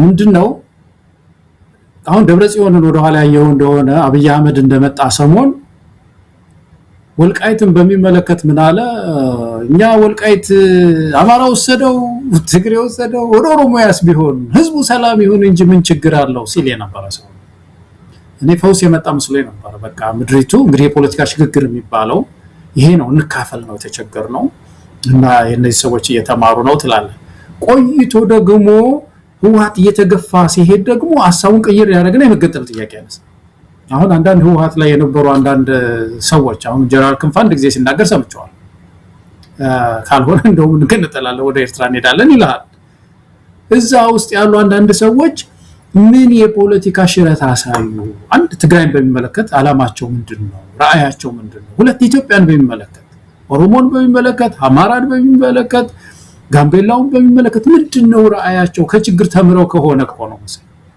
ተምረው ከሆነ እስቲ ያምጡና ያንብቡልን በጋዜጣዊ መግለጫ ይንገሩ ይሄ ነው የኢትዮጵያ ህዝብ መቼም ለይቅርታ እንደሆነ መቼም እያለቀሰ ነው የሚቀበለው እንደው ከዚህ በፊት የነበረው ይሄ ነው የሆነው አሁን በአዲስ ራእይ እንነሳ እኛ ኢትዮጵያውያን ይሄ ገጥሞናል እኔም አንድ ጥፋተኛ ነበርኩኝ እሱን እንቀልብሰው ያዘመመውን ቤትና እንስራው ነው እንተባበር የሚልኮ ድምጽ ነገር ከመጣ ያኮን አብሮ የመስራቱን ነገር ካልኩሌት ታረጋዋለህና ይሄን አንሰማምና ከዚህ የተነሳ እኔ በዛ አካባቢ ያለኝ ተስፋ ገለታው እንደዛ ቢሉ ዋስትና ይሆናል ወይ ያንን በቃል ብለውኮ አብይ ስንት ነገር በቃል ብለው አይደል እንዴ ስልጣኑን ከተቆጣጠረ በኋላ አውሬ ሆነው በቃል የሚመጣ አይደለም መግለጫ በመስጠት የሚመጣ አይደለም አንደኛ የመጣውን አዲስ ለውጦችና ነባራዊ ሁኔታዎች እንደ 1 ሚሊዮን ሰው ያለቀበት ጦርነት እኮ ተሳታፊ ናቸው ሁሉን ነገር ቋዩ ጠባሳውን በደንብ ባዩት ምንም ወዴትም ውልፍ ዝልፍ እንደማይል የነሱ አላማ ተልቆ አውቀውታል በተግባር የሚታይ ነው ምንፈልገው እንጂ በመግለጫ ነገ ኢትዮጵያን ቢቀባባትና ሌላ ነገር አስመስሎ ቢያቀርቧት አምነን ልክ ነው ከኛ ጋር ይሰራሉ ልንል አይደለም በተግባር የሚመነዘር ይሄንን ያወቁ ኃይሎች ናቸው በእርግጠኝነት አብረው እየሰሩ ያሉት በእርግጠኝነት ይሄንን ሳይረዱ ህወሓት ጋር ያለውን የጥምረት ስትራቴጂካዊ በሌላ መልኩ የሚገለጽ ጥምረት ውስጥ የገቡት የኢትዮጵያ ኃይሎች እውነት ይሄን ነገር ሳይገለጥላቸው የህወሓት ተንኮልም ካለ ወይም ደግሞ ሌላ ነገር ካለ ሳይታያቸው ዝም ብለው ዘው ብለው ገቡ ብለው የነሱንም አቅምና የነሱንም ኢንተለጀንስ እንደው ብቃታቸውንም ማሳነስ ተገቢ አይደለም ያለውን ሁኔታ በደንብ እንረዳለን ከምንም በላይ ትላንት ዛሬ አይደለም ዛሬ ብዙ ነገሮች ተለውጧል 50% በላይ እኮ ሚዲያ ላይ የሚያልቅ ጦርነት እኮ ነው 50% ከዛም በላይ የስነ ልቦና ጦርነት እኮ ነው በዚህ ሁኔታ ላይ ቆመን ተሰልፈን እዛ ተጋፍጠን ነገሮችን በአሸናፊነት ለመወጣት የሚያስችል ህዝብ አለን ትልቅ ሀገር ነን ታሪክ አለን ይሄንን ይዘን ለምንድን ነው መንፈራው የሚመጡትን ነገሮች እድሎችን ተጠቅመው ያሬድ ጋር ያደረኩትን መከራከሪያ ዳግም ላመጣው ብዬ ነው ትልቅ ህዝብ ሆነን ወተን መጋፈጥና በተሰጠን ሜዳ ላይ ወይም ደግሞ በተሰመረው መስመር ላይ መጫወት ስንችል ገና ለገና ትላንት እንዲነበርና እያለን የምንቆይ ከሆነ አብይ አህመድ ሺህ ዓመት ነው የሚነክሰው በእድሜ ላይ እድሜ ነው የሚጨምርለትና ይሄም ነገር እንዲታሰብበት ነው ምናልባት ገለታው ምንድነው መሳይ እንግዲህ ትግል አብሮ መታገል አንደኛ የትርክት ለውጥ ያስፈልጋል የትርክት ለውጥ ኢትዮጵያ ማወቅ አለብን ያ በተግባር ደግሞ ፈተሽ አለበት ልክና በአደረጃጀት መታቀብ አለበት ይሄ እንደ በፊቱ አይነት አንድ ኃይል የበላይ የሆነበት አደረጃጀት መፈጠር የለበትም እሱ በሂደት የተለካ ይሄዳል ግን የመጀመሪያ የትርክት ለውጡ መታወቅ አለበት ምንድነው ትግራይ በሚመለከት የህወሓት አላማ ምንድነው ኢትዮጵያን በሚመለከት የህወሓት አላማ የሚለው እነዚህ የትርክት ለውጦች ይሄ ሺፍት ፓራዳይም ሺፍቶች ካሉ እነሱን ተገንዝበን ነው ድጋፍ የምንሰጠው ስለዚህ እሱ ላይ ምንም አላይም። እንደውም አንዳንዱ የሚያሳስበኝ ነገር እኮ ያልኩህ እኮ ነው። በጣም ከገፋ ነገሩ ተሰብስበው ስለመገንጠል ያወራሉ ይባላል። ሞቅ ሲላቸው ወልቃይት የሁሉም ሆኗል ኢትዮጵያ እና ለምንድን ነው ትግራይንም የኢትዮጵያንም ህልውና ከአንድ ፓርቲ ጋር ማጣበቅ ተገቢ አይደለም። ያ ተገቢ አይደለም። ከዚህ መላቀቅ አለበት ያ ፓርቲ ነው። ስለዚህ አሁን የሚመጣው ጽምዶ የሚመጣው ነገር እኔ አሁን ህወሓት መሳተፍ የለበትም እዛ ውስጥ ማለት አይደለም። መሳይ ግን የሚጠበቅበት እንትኖች አሉ፣ ሂደቶች አሉ። ከጥምረቱ ውስጥ ራሱን የማደስ የትግራይም ህዝብ ደግሞ ይሄን ለውጥ የመጠበቅ ውስጡ ገብቶም ከሆነ ደግሞ ለለውጥ ስራዎችን ሰርቶ እንደ አዲስ መፍጠር አዲስ ገላ እንዲያወጣ የማድረግ ስራ ሰፊ ስራ መሰራት አለበት። ስርዓት መትከሉ በጣም አሳሳቢ ነው ኢትዮጵያ ውስጥ በጣም አሁን የህወሓት ትልቅ ችግር ያነሳው ነው መሳይ በብዙ ችግሮች የተያያዘ ነው። ጥያቄዎች አሉበት። መንግስት ቢረጋ ሽግግር ጊዜ ቢፈጠር አንዱ የሚተከለው ነገር ይሄ የሽግግር ፍትህ ነው። በዛ ውስጥ እነዚህ ባለስልጣናት አሁን ያሉ ባለስልጣናት በሙሉ ፍርድ ቤት ሊጠሩ ይችላሉ፣ በገለልተኛ አቃቤ ህግ ሊጠሩ ይችላሉና ኢትዮጵያ ውስጥ እንደነዚህ አይነት ሰዎች ይሄንን ስርዓት ለቀው እንዲፈጠር ያደርጋሉ የሚለውን ነገር ማስላት የቀላል ጥያቄ ይመስለኛል። እና አንድ አጠቃላይ ብቻ እኔ አሁን እንግዲህ እንደውጭ ሰው ነው መቼኛ እንግዲህ የምንመራው ትጥቅ ትግል የለም እናደራጀው የለም፣ ግን እንደ አንድ ኢትዮጵያዊ የሚታየኝ ይሄ ነው መሰለኝ። በጣም አመሰግናለሁ ገለታው። እንግዲህ የዕለቱን መረጃዎች ወደ ተመልካቾች ያደረስንበትና በአንዳንዶቹ ላይ ሰፋ አድርገን የተነጋገርንበት የዛሬው የአንከር መረጃ ክፍለ ጊዜ ይመስላል። እንኳን በድጋሚ በደህና መጣ። በደንብ ተሽሎ ደግሞ በሰፊው በተከታታይ የምናይ ጊዜ ሩቅ እንደማይሆን ተስፋ አደርጋለሁ። እንኳን ደህና መጣ ለማለት ፈልጋለሁ በድጋሚ። በጣም አመሰግናለሁ መሳይ። እግዚአብሔር ይመስገን መድኃኒቴንም ምንም ጨርሻለሁኝ። ዶክተሩም ኢንፌክሽኑም ሄዷል ብሎ አውጆልኛል። ሰላም ነኝ። ላሰባችሁልኝ ሁሉ ለጸለያችሁልኝ እግዚአብሔር በጣም ይባርካችሁ። አመሰግናለሁ መሳይ። ታንኪዩ። መልካም ቀን ይሁንልን። ተመልካቾቻችን በዚሁ የዛሬውን አበቃን። ለነገ ቀጠሮ በመያዝ እንሰናበታለን። ኢትዮጵያ በክብር ለዘላለም ትኑር። ጤና ይስጥልን።